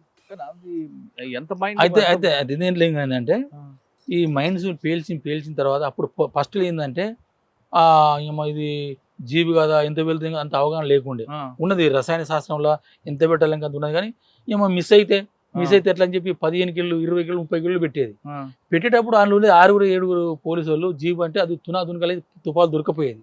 ఫస్ట్ చేసిన వాళ్ళు 90 కంటే ముందు చేసిన వాళ్ళు అది ఎగిరిపోయింది. అసలు తర్వాత సమీక్ష అరే వాళ్ళు తుక్కు చంపుడైంది, ఈ జిల్టిని ఇంత పెట్టుడైంది, అసలు తుపాకులే దొరుకుతలేవు అని చెప్పి దాంట్లో మొత్తం ఎంత సరిపోద్ది అని చెప్పినప్పుడు జీబుకి అయితే ఒక 7 నుంచి 8 కిలోలు సరిపోద్ది, బస్సుకి అయితే ఒక 6 కిలోలు సరిపోద్ది, మెటడోర్కి అయితే ఇంకో 10 కిలో 12 కిలోలు సరిపోద్ది. ఇట్లా నిర్ణయించిన తర్వాత ఈ మైన్ ప్రూఫ్ గాడిది ఎట్లా ఇది అప్పటికి వచ్చిందా మైనింగ్ ప్రూఫ్ గార్డ్? ఇవన్నీ సమీక్ష అయిపోయినాక ఈ మైన్ ప్రూఫ్ గాడి కొత్తది, అందరికి కొత్తది. అప్పుడుగా ఇది ఎంత పెట్టాలి, అసలు మైన్ పెడితేనే లేవదట ఇది, దీనికి ఎంత పెట్టాలి ఏం కథ అన్నప్పుడు ఇక అప్పుడు ఆ బర్జనలు పడి అప్పుడు పడి ఇక అప్పుడున్న సిచ్యువేషన్లో లేదు దీనికి ఎక్కువనే పెట్టాలి ఎంతైనా మంచిదని చెప్పి అప్పుడు ఇటో 40 కిలోలు ఇటో 40 కిలోలు 80 కిలోలు పెట్టడం జరిగింది. పెడితేనే అది లేచింది. ఇక అప్పుడు వెళ్ళిపోయింది ఈ మైన్ ప్రూఫ్ కూడా దీనికి 80 లేకపోతే 70 60 ఇది పెడితే 80 కేజీలు పెట్టాలని ఎవరు చెప్పారు పార్టీలో? రాసి ఉన్నది కదా, మైన్ ప్రూఫ్ ఏమో రాసి లేదు కానీ అప్పుడు ఏంటంటే మనకు ఇది దీన్ని బ్లాక్ చేయాలి, అసలు దీన్ని బ్రేక్ చేయాలి, ఎంతో కొత్త ఎక్కువనే పెట్టాలి, దాంతో ఎక్కువ పెట్టడం జరిగింది. ప్రజలలో భయాందోళన ఉన్నది కదా, మైన్ ప్రూఫ్ అంటే అబ్బో అని ఉన్నది, అది మైన్ పేలిపోదు కాబట్టి మా మీద కొత్త ఉన్నది కాబట్టి అట్లా ప్రాక్టీస్ అన్న ప్రాక్టీస్నే అది డెవలప్ అయితేనే ఉన్నది. అది అంతే. ఇదంతా మెటీరియల్ ఎక్కడి నుంచి వస్తుందో ఏది జంక్షన్ 6 ఇవన్నీ ఇది దాచుకునే సమస్య ఏముండదు. ఇది ఏంటంటే తుపాకులు అంటే మనం పోలీసుల దగ్గర తీసుకుంటాం. ఒకటే మనకు అక్కడ పార్టీలో ఉన్నది, అది ఎట్లా వస్తుందని ఇప్పుడు కొందరు రకరకాలు చెప్తున్నాం. 3 కుల్లంకులు చెప్పుకోవాలంటే ఒకటి శత్రువుని ఆధారపడాలి అనేది ఇది మెయిన్ ఇది. అంటే నీకున్న శత్రు గోదాలే నీ గోదాములు, నీ దగ్గర శత్రువు దగ్గర అంటే పోలీసుల దగ్గర ఆయుధాలు నీ ఆయుధాలు. అది మావో చెప్పింది, అది ఇంప్లిమెంట్ చేసిండు, అది నేపాల్ జరిగింది, అన్ని దేశాల్లో జరిగింది. మనము స్వాధీనం చేసుకోవడం ఫస్ట్ ఆప్షన్. నువ్వు క్యాంపులు ఎందుకు పడతావా, స్టేషన్లు ఎందుకు పడతావా, పోలీసులు చంపి గుంజుకుంటావా, ఇది ఫస్ట్ ఆప్షన్. నువ్వు సీజ్ చేసుకోవాలి అంతే. శత్రు ఆయుధాలు నీ ఆయుధాలు. రెండోది తయారు చేసుకోవడం. ఎట్లా తయారు చేసుకో నువ్వు 12 బోరా లేకపోతే తపంచలా లేదా గన్ పౌడర్ నూరుతావా, ఇంకా ఎక్స్ప్లోజివ్ ఇంకా తయారు చేస్తావా, ఇవన్నీ తయారీలో భాగంగా నువ్వు తయారు చేసుకోవడం. మూడోది కొనుక్కోవడం. ఎక్కడ దొరుకుతాయి మనకి? ఎక్కడ దొరుకుతాయి అంటే రకరకాల ఇప్పుడు బీహార్లో దొరుకుతాయి అంటారు, ఇంకెక్కడ జార్ఖండ్లో దొరుకుతాయి అంటారు. ఇవన్నీ నాటు చూపగల కదా మీకు దొరికే, మీ దగ్గర ఉన్నవన్నీ కూడా AK-47లు చాలా LPGలు ఉన్నాయి. నేను ఒక 20 సంవత్సరాలు నేను పనిచేసిన అన్న. అది ఫస్ట్లో ఏంటంటే ఫస్ట్లో ఉన్న AK-47లు ఫస్టులు కొనరాట. ఇప్పుడు మనం తుపాలు కొనలేదు, ఎక్కడ కొన మాకు డీకే మాత్రం అయితే కొన్ని అయితే కాదు, అన్నీ కొన్ని తయారు చేసుకున్నాయి. ఎక్కువ శాతం పోలీసుల దగ్గర గుంజుకునే తుపాకులే కొన్నాయి. అప్పుడు AK-47లు 10 కొన్నారట. గవే కొనడానికి డబ్బులు కావాలి కదా మరి. వనరులు ఇప్పుడు కాంట్రాక్టర్ దగ్గర వసూలు చేస్తాం, లేవి వసూలు చేస్తాం, ప్రజల దగ్గర వసూలు చేస్తాం, పార్టీ సంబంధించిన ఫండ్ ఇదంతా అక్కడి నుంచి వస్తాయి. ఇంకెక్కడి నుంచి వస్తాయి మనకి? ఎంత ఉండొచ్చు అన్నది, ఎంత ఉండొచ్చు సాధారణంగా పార్టీకి ఫండ్ వచ్చిన తర్వాత ఆ ఫండ్ ప్రతి రూపాయి కూడా ఖర్చు పెట్టేది రాస్తారు మీరు. మిగతా వాళ్ళలాగా ఉండదు. మీరు టీ తాగింది రాస్తారు, పేపర్ కొందుకు రాస్తారు. అందులో పార్టీకి ఎలాంటి ద్రోహం చేయరు. పార్టీ ఇచ్చిన క్రమశిక్షణ అది. అకౌంట్స్ ఖచ్చితంగా మెయింటైన్ చేస్తారు. మిగతా వాడు అది బయట ఉన్నాడైతే కొంచెం వెనకేసుకుంటాడు అన్న. ఇది చెప్పాలి ప్రజలకు కూడా. ఇప్పుడు చాలా మందికి ఎట్లున్నదంటే నక్సలైట్ల దగ్గర ఫుల్ బంగారం ఉన్నది, డబ్బు ఉన్నది అనేది ఇది బాగా ప్రచారం అయిపోయింది. సరే నేను నా అనుభవం చెప్తున్నా. ఒకవేళ డబ్బు కోసమే పోతే డబ్బే సంపాదించుకోవాలనుకుంటే 25 ఏళ్ళ గడ్డిగా అవసరం లేదా, గది పచ్చి పులుసు చింత పులుసు లేకపోతే గొడ్డుకారం అవసరం లేదు కదా. అది 5 ఏళ్ళు 3 ఏళ్ళు కూడా సంపాదించుకొని రావచ్చు కదా. అది కాదు, డబ్బు ఉంటది మనకు, బ్యాంక్ అకౌంట్లు ఉండయి, మనకు ఆధార్ కార్డు ఉండదు, ఇంకేముండదు. కాబట్టి మనం ఏం చేస్తాం, తెచ్చిన డబ్బు మనం డంపే పెడతాం, భూమిలో పెడతాం, ఆ డబ్బాలలో పెడతాం. అవి కూడా లెక్కలు ఉంటాయి. ఏ కంట్రాక్టర్ దగ్గర పేరేం రాయం, కంట్రాక్టర్ దగ్గర గిన్ని లక్షలు వసూలు చేసినాం, పలాని బాన్స్ కట్టాయి వెదురు వాళ్ళ దగ్గర ఇన్ని డబ్బులు వసూలు చేసినాం, పలానా దగ్గర ఇన్ని డబ్బులు ఉన్నాయి, ఇవి ఖర్చు పెట్టి ఇవి ఉన్నాయని ఈ లెక్కలతో పాటుగా బరాబర్ ఉంటాయి. ప్రభుత్వాల డబ్బులు ప్రజలదే అయినా ఆ, వాళ్ళు విచ్చలు పెడతానే ఉంటది, వాళ్ళ అక్రమాలు అన్ని ఓకే, ఉంటాయి. కానీ ఓకే. మీ దగ్గర మాత్రం జరగదు, అది నమ్ముతా. మెయిన్ పాయింట్ అది. అది మా దగ్గర ఏంటంటే మీరు చెప్తే ఇది నమ్మండి. ఇది మీరు కాదన్న, నేను ఖచ్చితంగా పార్టీ ప్రజల డబ్బుని ప్రతి రూపాయి కూడా లెక్క నేను పెడతాను. అనుభవించి చెప్తున్నా, నేను అనుభవించి చెప్పిందా. నాయకుడైనా సభ్యుడైనా ఒకే రకంగా తిండి ఉంటుంది, ఇది ఖచ్చితంగా చెప్పదలుచుకున్నాను, ఎందుకు అనుభవించిన కాబట్టి. డ్రైయర్స్ 3 సంవత్సరానికి, బనియన్స్ 3, నెలకు ఒక 2 సబ్బును, ఒక లైబాయ్ కూడా ఒక ముక్క, అవును 6 నెలలకు ఒక దువ్వెనే, అద్దం బలుపు అద్దం, ఒక లుంగి, ఒక ఆలివ్ గ్రీన్ డ్రెస్సులు 2. ఇవే ఈ మధ్యలో చినిగిపోతే చెప్పులు బోట్లు చెప్పులు పోతే అవి 3 జతలు ఉంటాయి, 3 జతలు ఉంటాయి. అవి 2 జతలు బూట్లు ఉంటాయి, ఒక జత మీకు చెప్పులు. అంతేనమ్మా? అంతే. అంతే. అంటే ఇక ఈ డ్రెస్సులు ఉంటాయి, ఉమ్. సమస్యలు ఉంటాయి. అంత కష్టతరంగా జీవించిన కూడా వాళ్ళ ఎంజాయ్ బతుకని ఇదంతా కొంతమంది వాదిస్తారు, అది వాళ్ళకి వదిలిపెడదాం. కానీ అది కొంతమంది అజ్ఞానం ఉంటుంది అనుకని. ఆ, మీరు పార్టీ నుంచి వచ్చినప్పుడు మీ చేతి కూడా వాచి కూడా ఇచ్చి వచ్చిన వాళ్ళు చూసారండి. అవునవును. తుపాకీలు ఇవ్వడం కాదు, ఆ, వాచి ఆ. కూడా ఇస్తారు. అవునవును. ఎందుకు? అది ప్రజలది కాబట్టి. ప్రజలది ఆ. అది ప్రజలదని ఇచ్చి రావాలి. మరి కొంతమంది తుపాకులు తీసుకొచ్చి అధికారం తల వాళ్ళు పడుతుంటారు. ఏమనుకున్నారో, వాళ్ళు పార్టీకి ద్రోహం చేయాలనుకున్నారో, అది అమ్ముకోవాలనుకున్నారో వాళ్ళు తెచ్చుకుంటారు. మనం పార్టీకి ద్రోహం చేయొద్దు అన్నోళ్ళు అన్ని చేస్తారు. అన్న ఒకటి ఇప్పుడు ఏంటంటే సరే, మన దాని గురించి వెళ్ళే ముందు. మేము వచ్చిన సిచ్యువేషన్ వేరు. ఇప్పుడు చాలా క్రిటికల్ ఒక పొజిషన్లో పార్టీ ఉంది కాబట్టి మరి ప్రభుత్వాలు తుపాకులతో వస్తేనే సరెండర్కి ఏమైనా ఛాన్స్ ఇస్తామని ఒక నిబంధన పెట్టవచ్చు. ఆ నిబంధనల భాగంగా వీళ్ళు తుపాకులు పట్టుకొని రావచ్చు. సరే, మనం ఒకసారి వెనక్కి వెళ్దాం హిడ్మా గురించి. Okay, okay. హిడ్మాకి మీకున్న దీని బంధంలో ఆయన చేసిన మంచి ఆపరేషన్ చెప్పండి. బా ఇంత టాలెంట్ ఉందా ఇల్లు అని. ఆయన చేసిన ఆపరేషన్ అంటే అంతే, మనం దేశవ్యాప్తంగానే ఒక ఆందోళన సృష్టించింది. 76 మంది సిఆర్పిఎఫ్ ముకురం. అది 3 గంటల పోరాటం. వాహ్. 3 గంటలు అంటే 3 రోజుల ముందు 30 రోజుల ముందు ప్లాన్ వేసారా? అది 15 రోజుల ముందు అది ప్లానింగ్. 15 రోజుల ముందు అది ప్లానింగ్. ఈయనే సొంత కమాండర్, ఈయనే ఆపరేటర్ అంతా ఈయనే మీద వేసుకొని చేసిండు. మళ్ళీ అది ఎట్లా జరిగిందంటే మైన్స్ ఎక్కడ పెట్టాలి ప్లానింగ్ అంతా జరిగింది. 2 రోజులు ఉన్నారు వీళ్ళు. ఒక 1/2 కిలోమీటరు పడుకోనికి వెళ్తారు అన్నట్టు ఎవరు వీళ్ళు, మొత్తం ఈ బలగాలంతా, ఆహా. అంటే పిఎల్జే బలగాలంతా. అక్కడ నైట్ ఉండేది ఒక 5 ఉంటారు. అచ్చా. నైట్ అందరు ఉండరు, ఆ. ఎందుకంటే రెస్ట్ తీసుకోవాలి కాబట్టి. నైట్ మళ్ళా మనం చేసే యుద్ధం అంతా పగలే కదా, నైట్ యుద్ధం వేరే ఉంటుంది. మళ్ళీ పగలు నైట్ చేసే యుద్ధాలలో పగలు యుద్ధం ఎక్కువ చేస్తాం, నైట్ చాలా తక్కువ. ఆ చేయాలని కూడా చాలా చాకచక్యం కావాలి. అది ఆ నైట్ యుద్ధంలో అది వేరే సందర్భం వచ్చినప్పుడు చెప్పొచ్చు. కానీ ఇప్పుడు 6 గంటల వరకు 5 గంటలకు ఉంటాం అంటే సైట్లో, ఆంబుజ్లో. తర్వాత ఒక 5 నుంచి వెళ్ళిపోయి వీళ్ళకి అన్నం నీళ్ళంతా సెటిల్ చేసి వెళ్ళిపోతాం. తెల్లారగట్ల 4 గంటలకు 5 గంటలకు పోలీసు బలగాలు మొత్తం ఈ వీళ్ళు ఎట్లా సెట్ చేసిరో, అంటే ఆంబుష్ సెట్ చేసిన దాంట్లోకి వెళ్ళిపోతారు. వెళ్ళిపోతా అంటే ఇడుమాలు లేడాడ వేరే 1/2 కిలోమీటర్ దూరంలో నీళ్ళ రేవు ఉంటుంది కదా, అక్కడ ఉన్నారు. ఈ ఉన్న 5 ఏం చేయాలి, పోలీసులు వెళ్ళిపోతారు, చాలా మంది ఉన్నారు, మరి ఏం చేయాలని చెప్పి ఇడుమాలకి ఫోన్ చేసిండు. అంటే ఫోన్ అంటే సెట్లో చెప్పారు. ఆ సెట్ మరి పోలీసులు ట్రాక్ చేయరా? కొన్ని ట్రాక్ అయితే, కొన్ని కావు, వేరే నంబర్ ఉంటాయి కదా, కొన్ని నంబర్లు ఉంటాయి, కొన్ని డైరెక్ట్ ఆ విషయం చెప్పారు కదా, టెక్నికల్ విషయం చెప్తారు. ఇప్పుడు పోలీసులు వచ్చిన చెప్పారు కదా. అక్కడ ఉన్న లోకల్ ఏంటంటే రైతులు పోతానంటారు, లేకపోతే బస్తాలు పోతాయి అంటారు, లేకపోతే ఒక అగ్గిపెట్టే లేకుంటే అయిపోయింది, అగ్గిపెట్టెల నాకు 4 పూలని అంటాడు, ఏవో సిచ్యువేషన్ చెప్తా అంటాడు. ఏదో కోడ్ ఉంటుంది, కోడ్ ఉంటుంది. ఆ కోడ్ని చెప్తారు, ఆ కోడ్లు అర్థం చేసడానికి అంతలో అయిపోతూనే ఉంటా అంటారు. ఈ కోడ్ని చెప్తా అంటారు. ఇప్పుడు పోలీసులు వచ్చిన అనుకో, సిఆర్పిఎఫ్ సిగరెట్, మామూలు పోలీసులకి బీడి, ఇంకోటి అగ్గిపెట్టే, ఇంకోటి ఆకు, ఇంకోటి అల్లం, ఏదో ఒకటి సిగ్నల్ ఉంటుంది. ఆ సిగ్నలే పాటిస్తాం. సిగ్నల్ ఇచ్చేసారు. అప్పుడు ఇడుమాలు ఏం చేసిండు, అదే ఇడుమాకున్న ఆ తెలివి, ఆ ధైర్యము, ఆ టాక్టిక్స్ ఉపయోగించడం ఇక్కడనే ఆయన డెవలప్ అయిందంతా. ఇది లేకపోతే ఏ కమాండర్ కూడా 10 ఏళ్ళ నుండి 20 ఏళ్ళ నుండి నువ్వు 100 కొద్ది పుస్తకాలు చదువు అది కాదు. ఆయన పెద్ద ఆ పుస్తకాలను చదివి రాలేదు.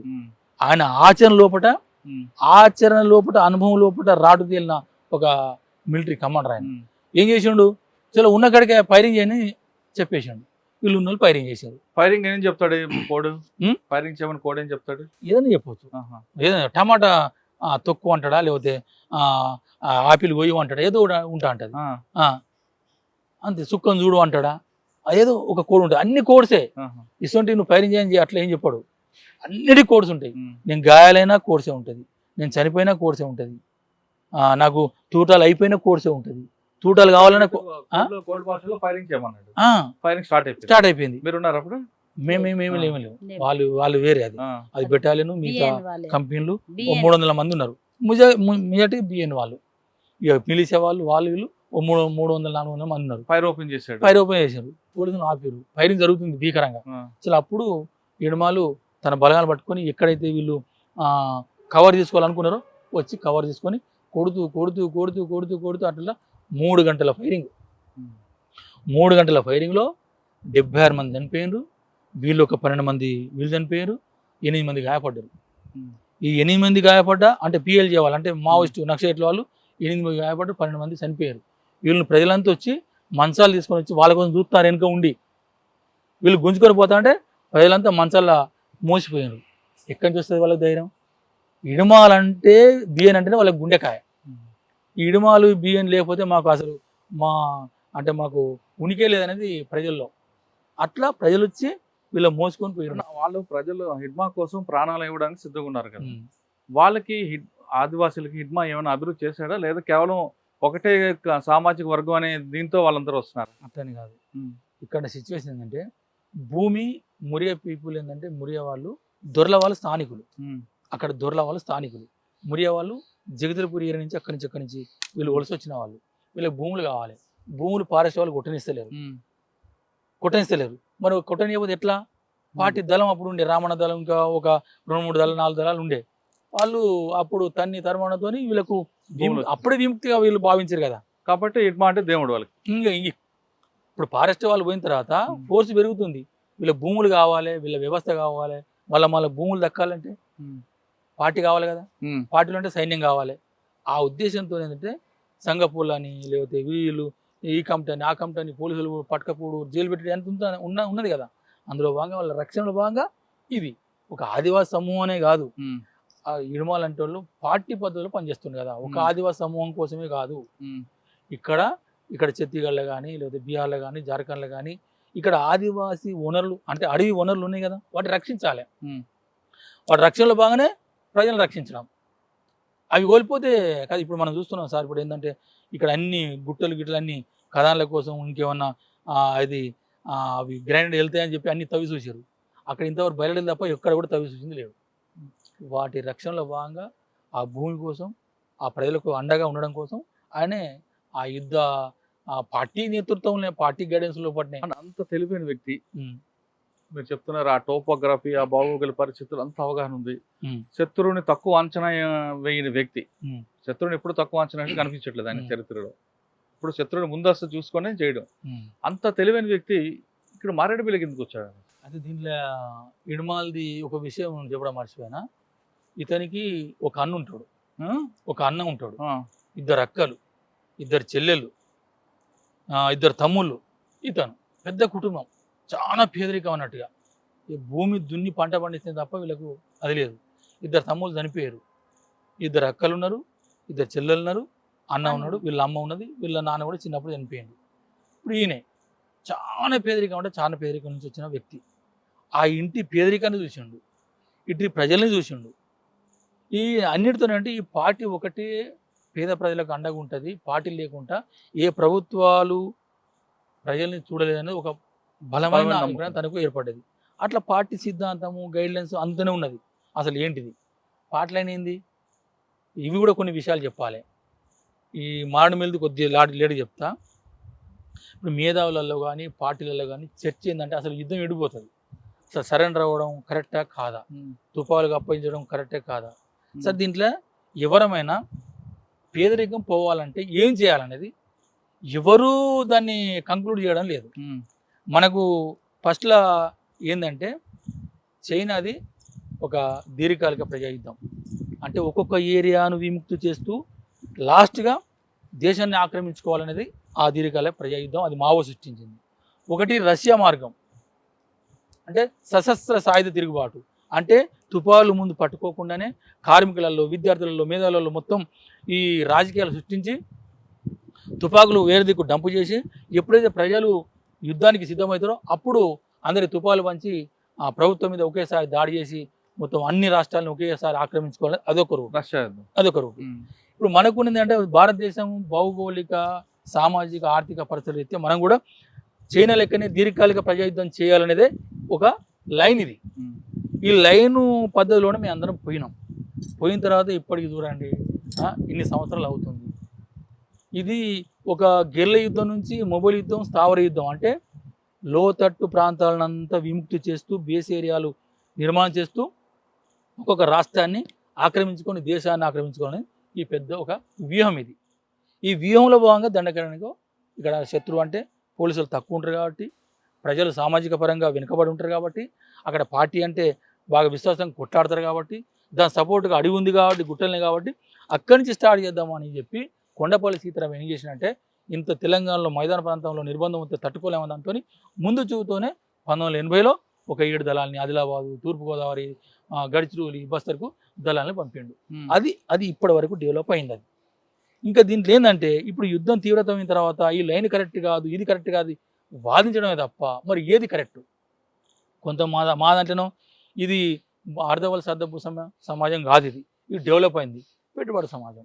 మరి మేము పెట్టుబడిదారు సమాజంలో ఎలాంటి యుద్ధం చేయాలి, ఎలాంటి పోరాటం చేయాలి ఎవరి తేల్చి చెప్పడం లేని పరిస్థితిలో ఉన్నాం. ఇప్పుడు మాలాంటి వాళ్ళని కూడా అసలు ఈ లైన్ ఏంది? ఇప్పుడు కొందరు సూచన ఏంటంటే ఇప్పుడు తుపాకులతో కాదు, ఎలక్షన్లు నిలబడాలి, ఎలక్షన్లతోనే మనం పోవాలి. అదే ప్రజాస్వామ్యబద్ధంగా అంటే ఇప్పుడు ఎలక్షన్లో భాగంగా పోవాలన్నప్పుడు ఎట్లా మరి ఇది కూడా సందేహం ఉంది. మరి సిపిఐ, సిపిఎం వీళ్ళంతా పోయి ఎలక్షన్ నుంచి చేస్తారు కదా, మరి ఎందుకు వస్తలేదు? ప్రజలు ఎందుకు నమ్ముతలేరు? ఇది ఇట్లా వస్తలేదు. ఇప్పుడు దీర్ఘకాల ప్రయుద్ధం అని పోతే అట్లా విప్లవం విజయవంతమైన కష్టం ఉన్నది. ఈ సందిగ్ధంలో నాకు తెలిసి మేధావులు అట్లే ఉన్నారు, పార్టీ అట్లే ఉంది, మాలాంటి వాళ్ళు కూడా మధ్యలో పార్టీని వదిలిపెట్టి ఉన్న వాళ్ళు కూడా అసలు లైన్ ఏంది?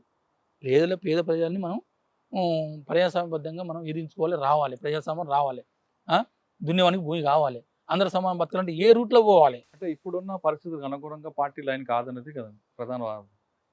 ఇప్పుడు సమాజంలో మార్పులు వచ్చాయి. ఇప్పుడు ఇన్నాళ్ళు మీకు సామాజిక స్పృహ ఉంది కాబట్టి మీ లాంటి వాళ్ళందరూ త్యాగాలు చేసి వెళ్ళారు. ఇప్పుడు సామాజిక స్పృహ తగ్గిపోయింది యువతలో. వాళ్ళు ఎంతసేపు సెల్ ఫోన్కే ఎక్కువ ఆధారపడుతుంది తప్ప నా పక్కింటికి ఏమైంది, నా అమ్మకి ఏమైంది విషయం కూడా అవసరం లేదు. దానికి అనుగుణంగా మనం వెళ్ళాలి తప్ప మనం అనుకున్న లైన్లోనే ఉండబట్టే ఈ పార్టీ ప్రజలు దూరమైందని మీరు నాకు చెప్తున్నట్లుగా దండకారణ్యం అదే మనకి పెద్ద సామ్రాజ్యం, మనకు శత్రువులు మన దగ్గర రారు అని భావించబట్టే కదా పార్టీ మీకు నష్టం జరిగింది. అయితే దీనిలో భాగంగా ఇది భారతదేశము అర్ధవలస అర్ధభూ సమాజం కాదని కూడా పెట్టుబడి సమాజం అనుకుందాం. పెట్టుబడి సమాజంలో ఏ ఎత్తుగడలు తీసుకోవాలి, భయపడి ఎట్లా చేయాలి అది రాయని, అది మేధావులు. ఒకప్పుడు భారతదేశంలో అసమానతలు, ఆర్థిక అసమానతలు, సామాజిక అసమానతలు ఉన్నాయి కాబట్టి పార్టీ ముందుకు వెళ్ళింది, ప్రజలు దగ్గరకు అయ్యారు. ఇప్పుడు అసలు భారతదేశంలో అసమానతలు ఎక్కడ ఉన్నాయన్న? ప్రతి 5 సంవత్సరాల కోసం ఎలక్షన్ జరుగుతుంది. మనకి బడుగు బలహీన వర్గాలు కాదు, కింది స్థాయి వర్గాల వరకు కూడా ప్రెసిడెంట్లు అవుతున్నారు, ప్రైమ్ మినిస్టర్లు అవుతున్నారు. మనం నచ్చిన వాడిని 5 సంవత్సరాలు అవగానే దించేస్తున్నాం. ఇంకా అసమానతలు ఎక్కడ కనిపిస్తాయి మీకు? ఎందుకు అవపడలేదు?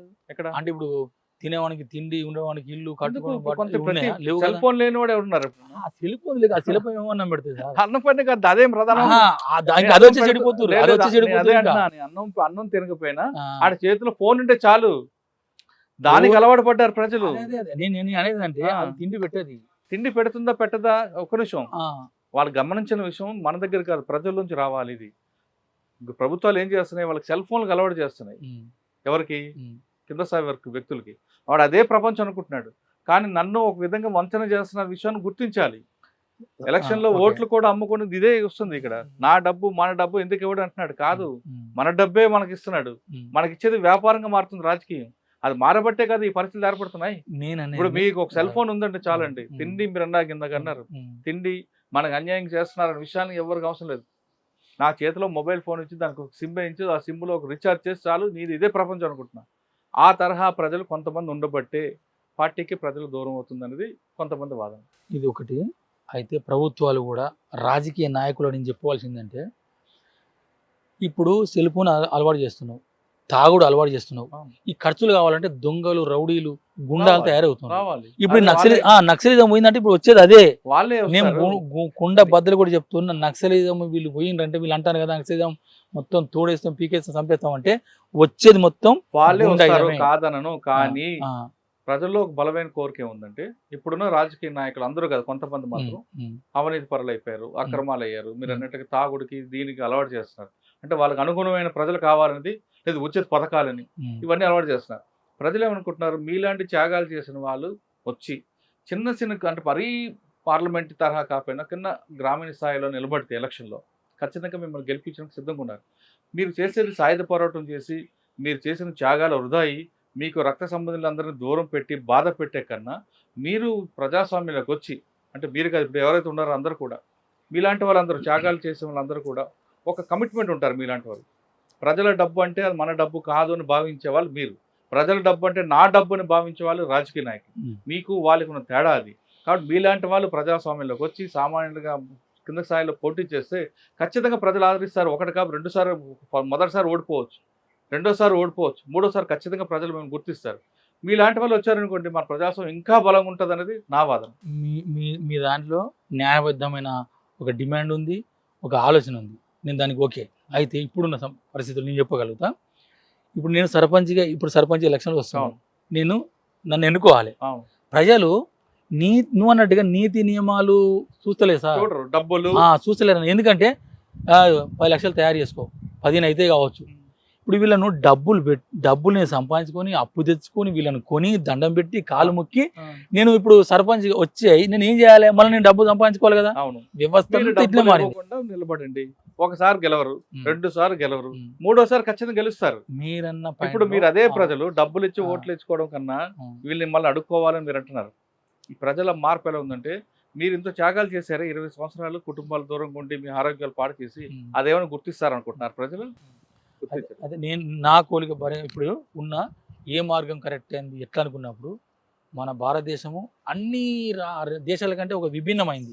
కులాలు, మతాలు, దేవుళ్ళు అన్ని ఒక విభిన్నమైన వ్యవస్థ మన భారతదేశం వ్యవస్థ. ఈ వ్యవస్థలో ఈ దీర్ఘకాల ప్రయుద్ధ పంతాలని పోదాం అనుకుంటే మాత్రం అది కష్టంగానే అనిపిస్తుంది. మీరన్నట్టుగా మేము కొంతమంది మా మాజీలను చర్చించుకుంటాం, అసలు లైన్ ఇట్లా ఏంది, ఇప్పుడు మేము దిగజారిపోయి దీనంగా మేము బతకలేము, మా కష్టాల మీద మేము బతుకుతున్నాం, మేము కొంతమంది ఉన్నాం అంటే న్యాయబద్ధంగా బతకాలనేది మా కోరిక ఇప్పుడు కూడా, ఇంకెప్పటికి కూడా. మేము అక్రమాలకు దందాలకు మేము అది మీకు రమ్మన రాదు అందులోంచి వచ్చారు కాబట్టి. సార్ ఇప్పుడు ఒకటి ఏంటంటే మేము అనుకుంది ఏంటంటే, ఇందులో కమ్యూనిస్ట్ పార్టీలు ఉన్నాయి కదా సార్, కమ్యూనిస్ట్ పార్టీలు చాలానే ఉన్నాయి. వారు ఏం చేయాలంటే, ఇప్పుడు కొంతమంది సోదరులు కూడా తుపాకులు వదిలిపెట్టి ఆ మార్గం కరెక్ట్ కాదు అని వస్తారు కదా, వీళ్ళు ఎవరైతే ఉన్నారో ఒక పార్టీని కొత్త పార్టీగా సృష్టించి ఆ కొత్త పార్టీగా పెట్టి దానికి ఒక ఎజెండా, దానికి ఒక ప్రణాళిక, అన్ని నియమాలు చేసి నిస్వార్థ పరులనే మొదటిసారి ఓడిపో. నేను ఎలా అంటున్నా, మరి మేమేం చేయాలంటే, మేము మా స్వార్థపూరిత ప్రజలన్నీ వదులుకోవాలి ఇలా పనిచేయాలంటే. అంటే ఇప్పుడు సిపిఐ అంటే బీజేపీ కానీ కాంగ్రెస్ కానీ మిగతా పార్టీల కంటే ఒక విభిన్నమైన పార్టీ తయారు అవ్వాలి. ఇప్పుడు నేను ఉన్నాను అనుకో, నాకు 4 కోట్లు 5 కోట్లు 4 బిల్డింగ్ ఉన్నాయనుకో, నేను కొంతమంది ప్రజలు పంచాలి, నాకు ఎంత అవసరమో గంతే ఉంచుకోవాలి. ఉంచుకొని నేను ఈ పార్టీలోకి నేను పోయినా అనుకో, అందరు అట్లా వచ్చారనుకో, ప్రజలు నమ్ముతారు, మనల్ని అందరిని ఎన్నుకుంటారు. ప్రజా సంబంధించిన ప్రభుత్వం నుంచి వచ్చి ఏవైతే మనం చేయాలనుకుంటామో అవి నిరూపించగలుగుతాం. కానీ ఇప్పుడు అవన్నీ జరిగేవి కావు. దాని మీద చర్చ పెట్టాలంటే మనకు ఇంకో 2-3 గంటలు సరిపోద్ది. ఇప్పుడు సమయం తక్కువ ఉంది. లాస్ట్ ఏంటంటే, ఇప్పుడు నేను తను రిటర్న్ పంపినా కదా, నువ్వు పని చేయలేవని. నేను బెటాలియన్ 2లో ఉంటుంది, నేను battalion 2 commander, HZC member, military in charge కూడా, డైరెక్టర్ కూడా. ఇది చేస్తున్న క్రమంలో కూడా ఆయన దాడులు చాలా ఇన్స్పైర్గా ఉన్నాయి. ప్రపంచకైనా దేశానికైనా మన పార్టీలైనా చాలా ఇన్స్పైర్ దాడులు చేసిండు అన్నట్టు. అప్పుడు నేను ఒక లెటర్ రాసిన తనకు, ఏంటంటే, కామ్రేడ్ హిడ్మా, నేను ఒకప్పుడు నిన్ను చిన్న చూపు అంటే నీ అనారోగ్య పరిస్థితులు అయితే నేను చేయలేవని నేను వెనక్కి పంపిన, అది తప్పని నిరూపైంది. ఇది నా ఆత్మ విమర్శ నేను చేసుకుంటున్నా, అది నా తప్పు, నీకు ఎంత బాధించిందో, ఎంత బాధ పెట్టిందో అని ఒక లెటర్ రాసిన. లెటర్తో తను సంతృప్తి చెంది, అర్జున్ అది ఇప్పుడు గ్రహించిండు, నా పోరాటాన్ని కానీ నా సామర్థ్యం గ్రహించానని అని మళ్ళీ ఒకసారి నాకు కలిసినప్పుడు చెప్పిండు. అర్జున్ దాదా జిందాబాద్ అన్నాడా? నాకు కూడా చెప్పారు, ఏమని ఇట్లా రాశారు, నాకు అక్క పెద్ద అక్క అనే చెప్పేది. సంతోషపడ్డా నేను. అయితే ఇంత తెలివి, ఇంత సామాజిక స్పృహ, ప్రజల్లో ఆ కలిసిపోయే తత్వం ఉన్న వ్యక్తి అంత ఈజీగా ఎలాగొచ్చారన్న మరి ఏం సంబంధం? ఇది ఒక్కటి గ్రహించాలి, అది ఇప్పుడున్న సిచ్యువేషన్ నాకు అనిపించేది, అసలు మారేడుమిల్లికి ఆయనకి సంబంధం ఉందా? సంబంధం లేదు. ఈయనకు కొన్ని ఏంటంటే ఈ నరాయణ బనేత అనేది అది అందరికి తెలుసు. ఈ నరాలు పీక్ వస్తాయి బాగా, అంటే ఇట్లా అంటాడు, ఇట్లా బాగా అంటాడు. ఈ నరాలు బాగా పీక్ వచ్చే సమస్య బాగుంటుంది, మందులు వాడతాడు. అది బాగా సీరియస్ కావచ్చు. బహుశా ఆయన ఏంటంటే పార్టీ తీసుకున్న టాక్టిక్స్లో భాగంగా, అంటే ఇక్కడ డీకేని మొత్తం చుట్టుముట్టు కాబట్టి మనం వేరే రాష్ట్రాలకి వెళ్ళిపోవాలనే ఒక ఆలోచన తీసుకున్నారా అనేది ఒకటి. రెండోది, తనకి సీరియస్గా ఆరోగ్య సమస్యలు ఉన్నాయి కాబట్టి ఏమన్నా మెడిసిన్ కోసం వేరే హాస్పిటల్కి పంపుతుంటారు అనేది ఈ రెండు ఆలోచనలు తప్ప మిగతా అయితే ఆయన సరైన రైతుడు అనేది నేను అనుకోను. ఒకవేళ కావాలనుకుంటే మన సతీష్ ఉన్నాడు, సోను ఉన్నాడు, వాళ్ళు ఇంత ముందు చర్చించారు, ఇంతో మాట్లాడినరు, ఇట్లా ఈ కరెక్ట్ ఈ పాలసీ కరెక్ట్ అనిపిస్తలేదు, ఇట్లా సరెండర్ అయిదామని చర్చించిన కూడా ఆయన ఇనలేదు. ఒకవేళ ఇంత నిర్బంధంలో మళ్ళీ ఆలోచన వచ్చి సరెండర్ కావాలనుకుంటే మీడియా వాళ్ళు పిలుచుకును, ఆయనకు అనేక రకాల సోస్తున్నాయి. అంటే మీడియా వాళ్ళు కుప్పలు తెప్పలు పోయే అవకాశం ఉంది ఆయన దగ్గరికి. మీడియా వాళ్ళని పిలుచుకును, లేకపోతే రాజకీయ నాయకులు ఇవ్వవచ్చు. ఆయన అలాంటి పని చేయలేదు. ఆయనే కొద్దిగా అటు నిర్బంధం కొద్దిగా తక్కువ ఉందని చెప్పి అటు నుంచి విజయవాడ నుంచి అటు ఎటన్నా వేరే తమిళనాడు, కర్ణాటక, కేరళ ఆ రూట్లో వెళ్ళిపోదామని అనుకున్నాడా, లేకపోతే హాస్పిటల్ చూద్దాం అనుకున్నాడా? ఈ రెండిట్లో సాధారణంగా హిడ్మా ఒక ప్రాంతం నుంచి ఒక ప్రాంతం వెళ్ళారు అనుకోండి, వెళ్ళినప్పుడు ఆయనకి హిడ్మా కాబట్టి భారీ ఎత్తున సెక్యూరిటీ ఉంటుంది. 20-30 మంది అవ్వచ్చు, 100 మంది ఉంటుండొచ్చు. ఎలా వెళ్తారండి? అంటే ఆయన చుట్టూ 100 మంది ఉంటారా, లేదు ఒక 5 కిలోమీటర్ 3 లేయర్స్లో వెళ్తారండి? అంటే వీళ్ళకు బయటికి వచ్చే వాళ్ళకంటే 3 లేయర్ల సెక్యూరిటీ వ్యవస్థ ఉంటుంది అని అంటారు కదా. ఫస్ట్ ఏంటంటే ప్రజలే మిలిషాయే first layer. Okay, first layer అంతే. ప్రజలు మిలిషియా అనేది ఫస్ట్ లేయర్. సెకండ్ మేము అనేది అంటే దాన్ని మిలిషియా అంటాం, పునాది బలగాలు అంటాం దాన్ని. రెండోది సెకండరీ ఫోర్స్. సెకండరీ ఫోర్స్ అంటే ప్లటూన్లు, మిలిటరీ దళాలు, ఎల్ఓసులు, ఇవి వాళ్ళు ఆర్గనైజేషన్ చేసుకుంటే తిరుగుతూ ఉంటాయి. అంటే ఎంత దూరంలో ఉంటాయి ఒక మనిషికి? అంటే ఇప్పుడు ఉన్న ఏరియాలో 2 కిలోమీటర్లు ఉంటూ 5 కిలోమీటర్లో ఉండొచ్చు అట్లా. ఇది సెకండ్ లేయర్. ఇక లాస్ట్ తన దగ్గర లేయరు ఆయన సంబంధించిన సభ్యులు. ఇప్పుడు బెటాలియన్ అనుకున్నప్పుడు 2 కంపెనీలు, ఒక బెటాలియన్. ఓకే, మీరు అంటే ఫస్ట్ కంపెనీ ఇట్లా ఒక అర్ధ సెమీ సర్కిల్లో ఉంటే ఇంకో కంపెనీ ఇట్లా సెమీ సర్కిల్లో ఉంటుంది. హెడ్ క్వార్టర్ అనేది సెంట్రల్ ఉంటుంది. వీళ్ళు డేరా వేసేటప్పుడు పోయేటప్పుడు కూడా ఫస్ట్ కంపెనీ ముందు ఉంటుంది, తర్వాత హెడ్ క్వార్టర్ ఉంటుంది, దీనిక సెకండ్ కంపెనీ ఉంటుంది. ఇది రెండు అలాగా మూవ్ అవుతుంటాయి అంతే కదా. ఒకవేళ శత్రువు ఇంకెక్కువ అనుకుంటే ఇళ్ళకించి ఒక సెక్షన్ ఈ సైడ్ కు, ఇంకో సెక్షన్ ఇటు సైడ్ కు. ఓకే, 4 వైపులు పంపిస్తారు. 4 వైపులా ఉంటాను. ఓకే, కానీ ఇప్పుడు ఇక్కడ వచ్చేసరికి హిడ్మాకు సంబంధించిన శాన్ అంతా కూడా సెక్యూరిటీస్ అంతా కూడా ముందే వచ్చింది మైదాన ప్రాంతం. తర్వాత హిడ్మా, రాజీతో పాటు మన నలుగురు ఉన్నారు, వాళ్ళ దగ్గర AK-47 ఉన్నాయి. అంటే అది కొంచెం అనుమానాస్పదంగా అనిపిస్తుంది నాకు తెలిసి వాళ్ళు 4-5 AK-47 పట్టుకొని పోకపోవచ్చు.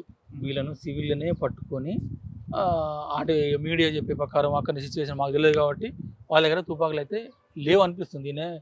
పార్టీ వాళ్ళు కూడా రాశారు కదా, మెడికల్ ట్రీట్మెంట్ కోసం పోతున్న క్రమంలో కూడా పట్టుకున్నట్టే రాశారు అక్కడ. అవును, మెడికల్ పట్టుకోవచ్చు అన్న, అది కాదు. మారేడుమిల్లి ఏరియాలో హిడ్మాతో పాటు సరిత అని దొరికారు. కానీ హిడ్మా కన్నా ముందు ఎవరు దొరకాలి? అదే ఇంట్లో బాగా ఆగండి. ఇప్పుడు వాళ్ళు చెప్పిన ప్రకారం ఏంటంటే దీనికంటే ముందే ఎక్కువ శాతం ఇక్కడ చనిపోతాం కాబట్టి కొంతమందిని కూలీలుగా, లేబర్ ముందుగా పంపించాడు అనుకుందాం. ముందుగానే కొంతమందిని అక్కడ సెట్ చేయడం కోసం పంపించు అని ఒకటి అనుకుందాం. రెండో విషయం, హిడ్మా వెనక వాళ్ళు కూడా రావాలి కదా పార్టీ. పార్టీ ఎవరు? అందరు ఎందుకు వస్తారు? కొంతమందిని పంపాలనుకుని కొంతమంది పంపిస్తారు. మిగతా వాళ్ళు అక్కడ ఏరియాలో కొంతమంది ఉండాలి కదా. మొత్తం వాళ్ళు ఎక్కడ ఉన్నారు? ఇక వాళ్ళు బస్తాలనే ఉండొచ్చు అంతే. మొత్తం ఖాళీ చేయరు కదా. మీకైతే హిడ్మా మృతమైన అనుమానాలు ఉన్నాయి మీకేమన్నా? హిడ్మా మృతదేహం అంటే అది మారేడుమిల్ల అంతకుముందు 2-3 సార్లు ఆడ కాల్ చేసిండు. మన ఆయన గాజర్ల రవిని కూడా అన్నీ చంపిండు. అది వాళ్ళకి అనుకునే ఏరియా ఎట్లావో అది తెలియదు కానీ సివిల్లోనే చంపిండు ఆయన. హిడ్మా ఎప్పుడైనా అటువైపు వచ్చారమ్మా మారేడుమిల్లి? అటుపోడు రాజీ గాని ఎవరు కూడా అలాగే సంబంధం లేదు. అంత ముందు వీళ్ళు టెక్నికల్ భాగంగా ఒడిశా అటు తిరిగిండు. ఎవరు? హిడ్మా తిరిగిండు. ఆంధ్ర వైపు రాలేదు. ఆంధ్ర వైపు రాలే, ఒడిశాకు పోయిండు. రాజ్య కూడా దీంట్లో పుకార్లు ఏంటంటే ఒకసారి ఆంధ్రకు తెలంగాణకు వచ్చిందండి. నాకు అక్కడ అవన్నీ అబద్ధాలు. ఆయన నాకు తెలిసి అయితే గోదావరి దాటనే దాటాడు. కిష్టారం, గుల్లపల్లి, మొత్తం బాసగూడము, జగురుగొండ, పశ్చిమ బస్తారు. ఎడ్జెస్ మెంబర్ కాబట్టి మాడిగిడు అది మొత్తం డీకే అంతా. దీంతో పాటు మన టెక్ క్రాంతి ఆయన మీద అనుమానం ఉందా మీకు ఏమన్నా? వాళ్ళు మాకు తెలియదు మరి వాళ్ళు ఎట్లా పట్టుబడ్డారు ఎట్లా అనేది కొద్దిగా అది మాకు సందిగ్ధం ఉన్నది, ఎట్లా దొరికిరు అనేది మాకు. సరే ఫైనల్ గా చెప్పండి, ఓకే. హిడ్మా మృతితో దండకార్యంలో పార్టీ అంతరించిపోతుందా లేదా మరొక హిడ్మా పుట్టే అవకాశం ఉందా? అంటే ఈయనకు ధీటుగా అయితే కోర్స దేవ అని అదే ఊరు అతను, ఎవరు? బాడ్సదే బార్సదేవ, వాసుదేవ. అదే ఊరు అతను, అదే మిలిటరీ లైన్ లో ఉన్న వ్యక్తి ఒక ఆయన ఆల్రెడీ ఉన్నాడు. ఒకవేళ వస్తే ఆయన రావచ్చు. మొత్తంగా అంటే ఇప్పుడు పార్టీ అంటే హిడ్మా మృతి కాకుండా మల్లోజ్ వేణుగోపాల్ గారు కానీ లేదా ఆశన్న వీళ్ళందరూ సరెండర్ అయిపోతున్నారు. వాళ్ళు సరెండర్ అవడం కాకుండా దాదాపు 200 మంది 300 మంది తీసుకొచ్చేస్తున్నారు బయటికి. మరి ఇటీవల తెలియగల కూడా అయింది. ఇంకా దేవ్జీ తిప్పర తిరుపతి, ఇంకా లోపల ఉంది కూడా మళ్ళా రాజారెడ్డి గారు లేదా ముప్పాల లక్ష్మణరావు గారు, లేదంటే ముప్పిడి సాంబయ్య, ముప్పుడు సాంబయ్య, జంగుద తరళపల్లి ఆయన ఒకరు ముప్పుడు సాంబయ్య వచ్చినట్టున్నారు కదా, రాలేదు ముప్పుడు సాంబయ్య. తర్వాత ఈయన దామోదర్, చొక్కా దేవేంద్ర, చొక్కా జోగారావు, వీళ్ళు కనిపిస్తున్నారు మెయిన్. అంటే మన తెలుగు వాళ్ళు వీళ్ళు, 2 రాష్ట్రాలకు సంబంధించిన వీళ్ళు కాకుండా అటు ఛత్తీస్గఢ్ ఏరియాలో కొంచెం స్ట్రాంగ్ పర్సన్స్ ఎవరు? ఛత్తీస్గఢ్ ఏరియాలో అంటే స్ట్రాంగ్ లోకల్ గా ఆయన వెలుగులోకి రాడు కానీ రామ్దేర్ అని ఒక ఉన్నాడు. రామ్దేర్ ఈ ఇడుమా కంటే ముందే నాతో జెస్లోకి వచ్చిండు. ఆయన military DK military commissioner incharge ఉండే. రామ్దేవ్ రామ్దేవ్ అలియాస్ ఇంటి పేరు తెలియదు కానీ ఎక్కడ ఛత్తీస్గఢ్ బస్తారా? సరే, ఆయన వీళ్ళకంటే ముందు ఆయన కొంచెం స్ట్రాంగే. ఇంకో ఆయన పేరు చెప్పారు మీరు, ఇంకెవరు? హిడ్మాతో పాటు దేవ భారత దేవ. ఆయన స్టేట్ కమిటీయా? ఆయన ఇప్పుడు స్టేట్ కమిటీ. ఇక ఆయన ఒకడు మిలిటరీ పరంగా బాగానే ఉంటాడు. 4-5 దాడులు కూడా చేసి. అంటే హిడ్మాకు ఉన్నంత పవర్ ఉందా? అంత చెప్పలేము. హిడ్మా ఒక పిలిపేస్తే 100 మంది 1000 మంది ఆదివాసులు వస్తారు కదా. ఆయన చనిపోయినప్పుడు కూడా 2000 మంది వచ్చారు. చాలా మంది రావచ్చు, మనకి ఇంకా చూపించింది తక్కువ. కానీ ఇడుమ అంతా ఇప్పుడు అంత నేర్పరి, అంత తెలివి, అంత మిలిటరీ సంబంధించినప్పుడు ఈయన ఇంకా సెల్స్ కానీ లేకపోతే అవి మోటార్స్ కానీ బైనాక్యులర్స్ కానీ ఇవన్నీ కూడా తయారు చేయడంలో కూడా తన సొంతగా ఇన్వాల్వ్ అయి ఉన్నాడు కదా. అవును. కానీ హిడ్మా గురించి ఒక ప్రశ్న లాస్ట్గా మీకు కానీ హిడ్మా కానీ రాజు గురించి కానీ, హిడ్మా ఎన్కౌంటర్లు అయిన తర్వాత అంటే బ్లాస్టింగ్ అయిన తర్వాత బాధపడే సంఘటనలు ఎప్పుడైనా ఉన్నాయా? ఒక ఆపరేషన్ అయింది 76 మంది చనిపోయినప్పుడు కానీ, లేదా ఇంకో విషయంలో కానీ ఇంకొక సంఘటన జరిగినప్పుడు అనవసరంగా ప్రాణం అందరిని చంపుతున్నానని ఎప్పుడైనా బాధపడ్డా? హిడ్మా కానీ లేదంటే మీరు చెప్పిన సరిత కానీ.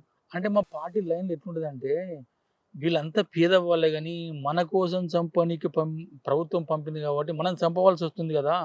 ఇంతమంది చనిపోతున్నారు కానీ పార్టీ లైన్లోనే ఉన్నది మేము కూడా అనుకుంటాం. కానీ మా మీదకి వస్తారు కదా, అంటే రాజ్యం అంటే దోపిడీ వర్గాలను కాపాడలాగా వీళ్ళు ఉన్నారు కాబట్టి చంపవలసి వస్తుంది తప్ప లేకపోతే వీళ్ళని చంపొద్దు అనేది కదా. అవునన్నా, మీరు ఆ సాయుధ పోరాటం లేకుంటే మామూలుగా వచ్చుంటే పోలీసులు మీ దగ్గరికి వస్తారు రారు కదా. సాయుధ పోరాటం లేకపోతే తుపాలు లేకపోతే వీళ్ళు ఇనరనే కదా అక్కడ. కాదన్నా, ఇప్పుడు ఎలాగొచ్చిన పరిస్థితి అంటే మీరు భారతదేశ పౌరులే, వాళ్ళు భారతదేశ పౌరులే, మనం చంపుకుంటున్నాం. ఎప్పుడైనా ఈ సబ్జెక్ట్ ఆలోచించారా? ఆలోచించాం. అది పాటలనే ఉండే, గద్దరే రాస్తూనే ఉండే, పోలీసు వాళ్ళు పేదోళ్ళే, మనం కూడా పేదోళ్ళే, మనం చనిపోతున్నాం. అసలు మన దేశం మీద పోరాటం చేసిన వ్యక్తులను పక్కన పెట్టి మన మీద మనమే పోరాటం చంపుకుంటున్నాం. అది చర్చ ఉంటుంది కానీ గత్యంతరం లేదు కదా ఏం చేయడం అనేది. ఇప్పుడు ఈ దోపిడీ రాజకీయాలు వినరు.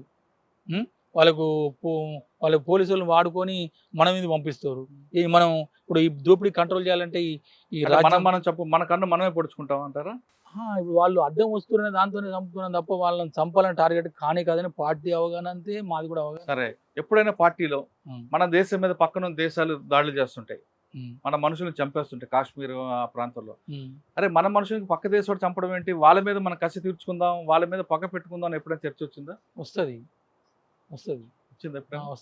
నిరసనంగా మీటింగ్స్ అన్ని చేసేది. దానికి ఏంటి చర్చ వస్తే కాదు కదా, దానికి యాక్షన్ ఏముంది అంటే మరి మనం ఏంటంటే అక్కడ దేశాల మీద మన దేశం కూడా పెత్తనం చెలాయించొద్దు. ఇప్పుడు అక్కడ పీపుల్ ఉన్నారు అనుకో, ఇప్పుడు జమ్మూ కాశ్మీర్ సంబంధించింది, అక్కడ వాళ్ళ లక్ష్యం ఏంది అసలు? వాళ్ళు దీనికోసం కొట్లాడుతారు, ఉన్నోని కోసం కొట్లాడుతున్నా, పేదల కోసం కొట్లాడుతున్నా. దాన్ని బట్టి అందరినీ వ్యతిరేకించము. ఒక పేదల కోసం కొట్లాడే కొన్ని సెక్షన్స్ వర్గాలంటే వాటికి సపోర్ట్ చేస్తాం పార్టీ. కానీ ఎప్పుడైనా మరి పాకిస్తాన్ సపోర్ట్ చేస్తారా భారతదేశం లేదు అట్లా లేదు, పాకిస్తాన్ సపోర్ట్ చేసి అట్లనే లేదు, మన దేశం మనం సపోర్ట్ చేస్తారా అంతే. అంటే ఆ విషయంలో భారతదేశం సపోర్ట్ అది కూడా ఉంది. ఒకవేళ ప్రపంచ దేశాలే భారతదేశంలో పడితే మనము ప్రజలు మన పోలీసు వ్యవస్థతో మొత్తం తిరగవలసి ఉంటుంది అనేది ఉన్నది. తిరుగుబాటు చేయాలని ఆ, ఉన్నది. ఉంది ఉంది ఆ సాయి రావాలి ఉంది ఉంది ఉంది. అబ్బో, అట్లని కాదు. వేరే దేశపోడు మన దేశంలో యుద్ధానికి వచ్చినప్పుడు మన పోలీసుల పాటుగా మన ప్రజల్ని మనం కూడా అలా ఇన్వాల్వ్ అయి కొట్లాడాలి. సూపర్ అది ఉంది, ఆ Okay. పార్టీ లైన్ లోనే ఉంది అది. ఇంకొక ప్రశ్న అన్నారు, ఇది అంటే కొంచెం ఇబ్బందికర ప్రశ్న అవ్వచ్చు ఉమ్. కానీ సామాన్యుడికి ఎక్కువగా కనెక్ట్ అయ్యే ప్రశ్న ఇది. చాలా మంది అడుగుతుంటారు నాకు, మీరు ఎంతమంది మాజీలు ఇంటర్వ్యూ చేస్తుంటారు కదా, ఈ ప్రశ్న అడగండి అంటుంటారు. ఆ ప్రశ్న ఏంటంటే పార్టీలో ఉన్న వాళ్ళు అగ్రవర్ణాలు 2%, 8% అప్పటి నుంచి ఇప్పుడు నుంచి కాదు, ఇప్పుడు అంటే ఎవరు లేరు అనుకోండి, కానీ ఎక్కువ శాతం దళితులు. ఓకే, దళితులు బిడ్డైన మన బాబాసాహెబ్ అంబేద్కర్ గారి గురించి, ఆయన రాసిన రాజ్యాంగం గురించి వీళ్ళు ఎందుకు చర్చించరు, వీళ్ళకి ఎందుకు ఆయన దూరం అని అడుగుతుంటారు, అడగండి అని అడుగుతుంటారు. అంబేద్కర్ గురించి, అంబేద్కర్ గారు కదా మా అందరికి దళితులకి మనందరికీ ఆయన ఆధారం, గురువు అంతే. మన రాజ్యాంగం రాసింది ఆయన, ఆయన దళితుడి బిడ్డ, ఆయన ఎన్నో అవమానాలు ఎదుర్కొని ఆ స్థాయికి వచ్చారు. అటువంటి ఆయనని పార్టీలో ఉన్న దళిత సభ్యులు ఎందుకు గౌరవించరు, ఆయన రాసిన రాజ్యాంగాన్ని ఎందుకు దాని మీద ప్రమాణం చేయరు అన్నది అడుగుతుంటారు, అడగమని అడుగుతున్నారు. దీంట్లో ఏంటంటే ఈ రాజ్యాంగమే మొత్తంగా పేదలకు అనుగుణంగా లేదు అనేది దాని మొదటి పాయింట్. కానీ భారత రాజ్యాంగం అన్న అంబేద్కర్ రాసింది ఎప్పుడు ఇవ్వాలి కదా, ఎప్పుడు కొన్ని అప్పుడే వందల సంవత్సరాల ముందు కోసం రాశారు ఆయన. దాంట్లో ఇంకా కొన్ని ఏంటంటే కొన్ని ధనికులకు అనుకూలంగానే కొన్ని ఉన్నాయి. అయితే మార్క్స్ కంటే ఉన్నతంగా లేదు. మార్క్స్ చెప్పిన సిద్ధాంతం ఏదైతే ఉన్నదో అదనం అంటే విలువ అనేది అంబేద్కర్ కన్నా మార్క్సిస్ట్ సిద్ధాంతం గొప్పదంటారు మీరు. గొప్పదనే పార్టీ లైన్. కానీ ఎప్పుడైనా మీరు రాజ్యాంగం చదివారా? నేను చదవలే. మీరు చదివి ఉంటే ఖచ్చితంగా నేను అన్ని ప్రశ్నకు సమాధానం చెప్తాను. నేను చదవలే. ఆయన కొన్ని వందల సంవత్సరాల ముందు చూపు రాశారు ఆయన. అక్కడ పేదవాళ్ళ కోసం ఏం చేయాలి, మన దేశం ఎటు వెళ్ళాలి అనే విషయం రాశారు. మన రాజ్యాంగాన్ని కొన్ని దేశాలు తీసుకుంటున్నాయి కదా అన్న. ఇప్పుడు ఏంటంటే ఇప్పుడున్న పరిస్థితిలో ఆ రాజ్యాంగం సంబంధించిన అవి అమలు పరిచిన సగం విప్లవం విజయవంతమైందని నా భావన. రాజ్యాంగంలో ఉన్న పాయింట్లు రాజ్యాంగం చట్టం ప్రకారం అది ఇంప్లిమెంట్ అయినా బాగానే ఉండే వ్యవస్థల, అది కూడా జరుగుతలేవు కదా. దాని భిన్నంగా జరుగుతుంది కదా. ఇప్పుడు చట్టాలని కోర్టు ఉన్నాయి, నేను చూస్తున్నా కదా. చంపినోడికి ఉరిశిక్ష పడతనే లేదు. వాడు చంపినోడే మళ్ళీ డబ్బు పెట్టి మళ్ళీ లాయర్స్ మాట్లాడుకొని మళ్ళీ చేసి మళ్ళీ వాడు బయటకు వస్తుంది కదా. మన దగ్గర ఎలా ఉందంటే ఫైనల్ జడ్జిమెంట్ ఉండట్లేదు, ఉండలేదు. అరెస్టు, చార్జ్ షీట్, కోర్టు 10 సంవత్సరాలు తర్వాత ఆ సంఘటన పూర్తి మర్చిపోతారు. అది చూసేవాడికి ఏమవుతుంటే ఇన్ని సంవత్సరాలు గ్యాప్ ఉంది కాబట్టి మనం ఏమైనా నేరం చేయొచ్చు ధైర్యం మనమే ఇస్తున్నాం. ఉదాహరణ సార్, ఇప్పుడు భూములు ఉన్నాయనుకో, భూములు రెవెన్యూ దాని ఇంకా లూప్ హోల్స్ ఎట్లా ఉన్నాయని చెప్పి రెవెన్యూ దగ్గర పోయి కలెక్టర్ దగ్గర పోయి ఇది చేసి వాడు ఇన్ని వేల ఎకరాలు ఎట్లా పట్టా చేసుకుంటుండు, ఒక 4 సార్లు ఎట్లా పట్ట అవుతుంది. మొత్తం మీద తీసుకుంటే హిడ్మా, రాజీ వీళ్ళిద్దరూ చాలా మంచి వాళ్ళని చెప్తున్నారు. ఒక చిన్న కుటుంబం నుంచి ఒక సామాజిక స్పృహతో వచ్చిన హిడ్మా, రాజీ ఈ విధంగా అడవులు అంబర్లావడం, ఇది పట్టుకొచ్చి చంపారా కాదు కానీ ఆయనకి అనారోగ్య సమస్యల మీద ఇటు వచ్చారు, ఎక్కడో ఉచ్చులో పడి ఈ విధంగా ప్రాణ నష్టం జరిగింది. కాబట్టి హిడ్మా లేకపోయినా పార్టీ మాత్రం దండకారణలో ఇంకో రూపంలో వస్తుంది, అక్కడ హిడ్మాకి మించిన ఇంకో హిడ్మా ఉండొచ్చు అని రవీంద్ర చెప్తున్నారు. అన్నిటికన్నా ఇంపార్టెంట్, ప్రస్తుతం ఉన్న భారత రాజ్యాంగాన్ని పూర్తిగా చక్కగా అమలు చేసి ఇటువంటి సామాజిక అసమానతలు రావు, ఆర్థిక అసమానతలు ఉండవు. ఇక మరోవైపు ప్రజలు కూడా ఇంకా వేరే మార్గాలు వెళ్ళకుండా ఉండడానికి సిద్ధమవుతారంటూ అతను కూడా అభిప్రాయం చెప్తున్నారు. అన్నిటికన్నా మరొక ముఖ్యమైన విషయం, పార్టీలో ఉన్న తుపాకీ పట్టుకున్న భారతదేశం మీదకి వేరే దేశాలు దండయాత్ర చేస్తే ఖచ్చితంగా పోలీసులతో కలిసి ప్రజలను కలిసి ఆ దేశం మీద దండయాత్ర చేయడానికి కూడా మేము వెనకంజం వేయమంటూ మావోయిస్టుకి సంబంధించిన మాజీ నాయకుడు రవీందర్ గారు అలియాస్ అర్జున్ దాదా అలియాస్ దేవక్క చెప్తున్నారు. ఇది హిడ్మా ఎన్కౌంటర్పై వీళ్ళ అభిప్రాయం. మరో అంశంలో మళ్ళీ కలుద్దాం. అంతవరకు నమస్తే. Thank you. ప్రజలందరికీ నమస్కారం. And for more videos, please subscribe to iDream. Please subscribe to iDream. Please subscribe iDream. And please subscribe to iDream.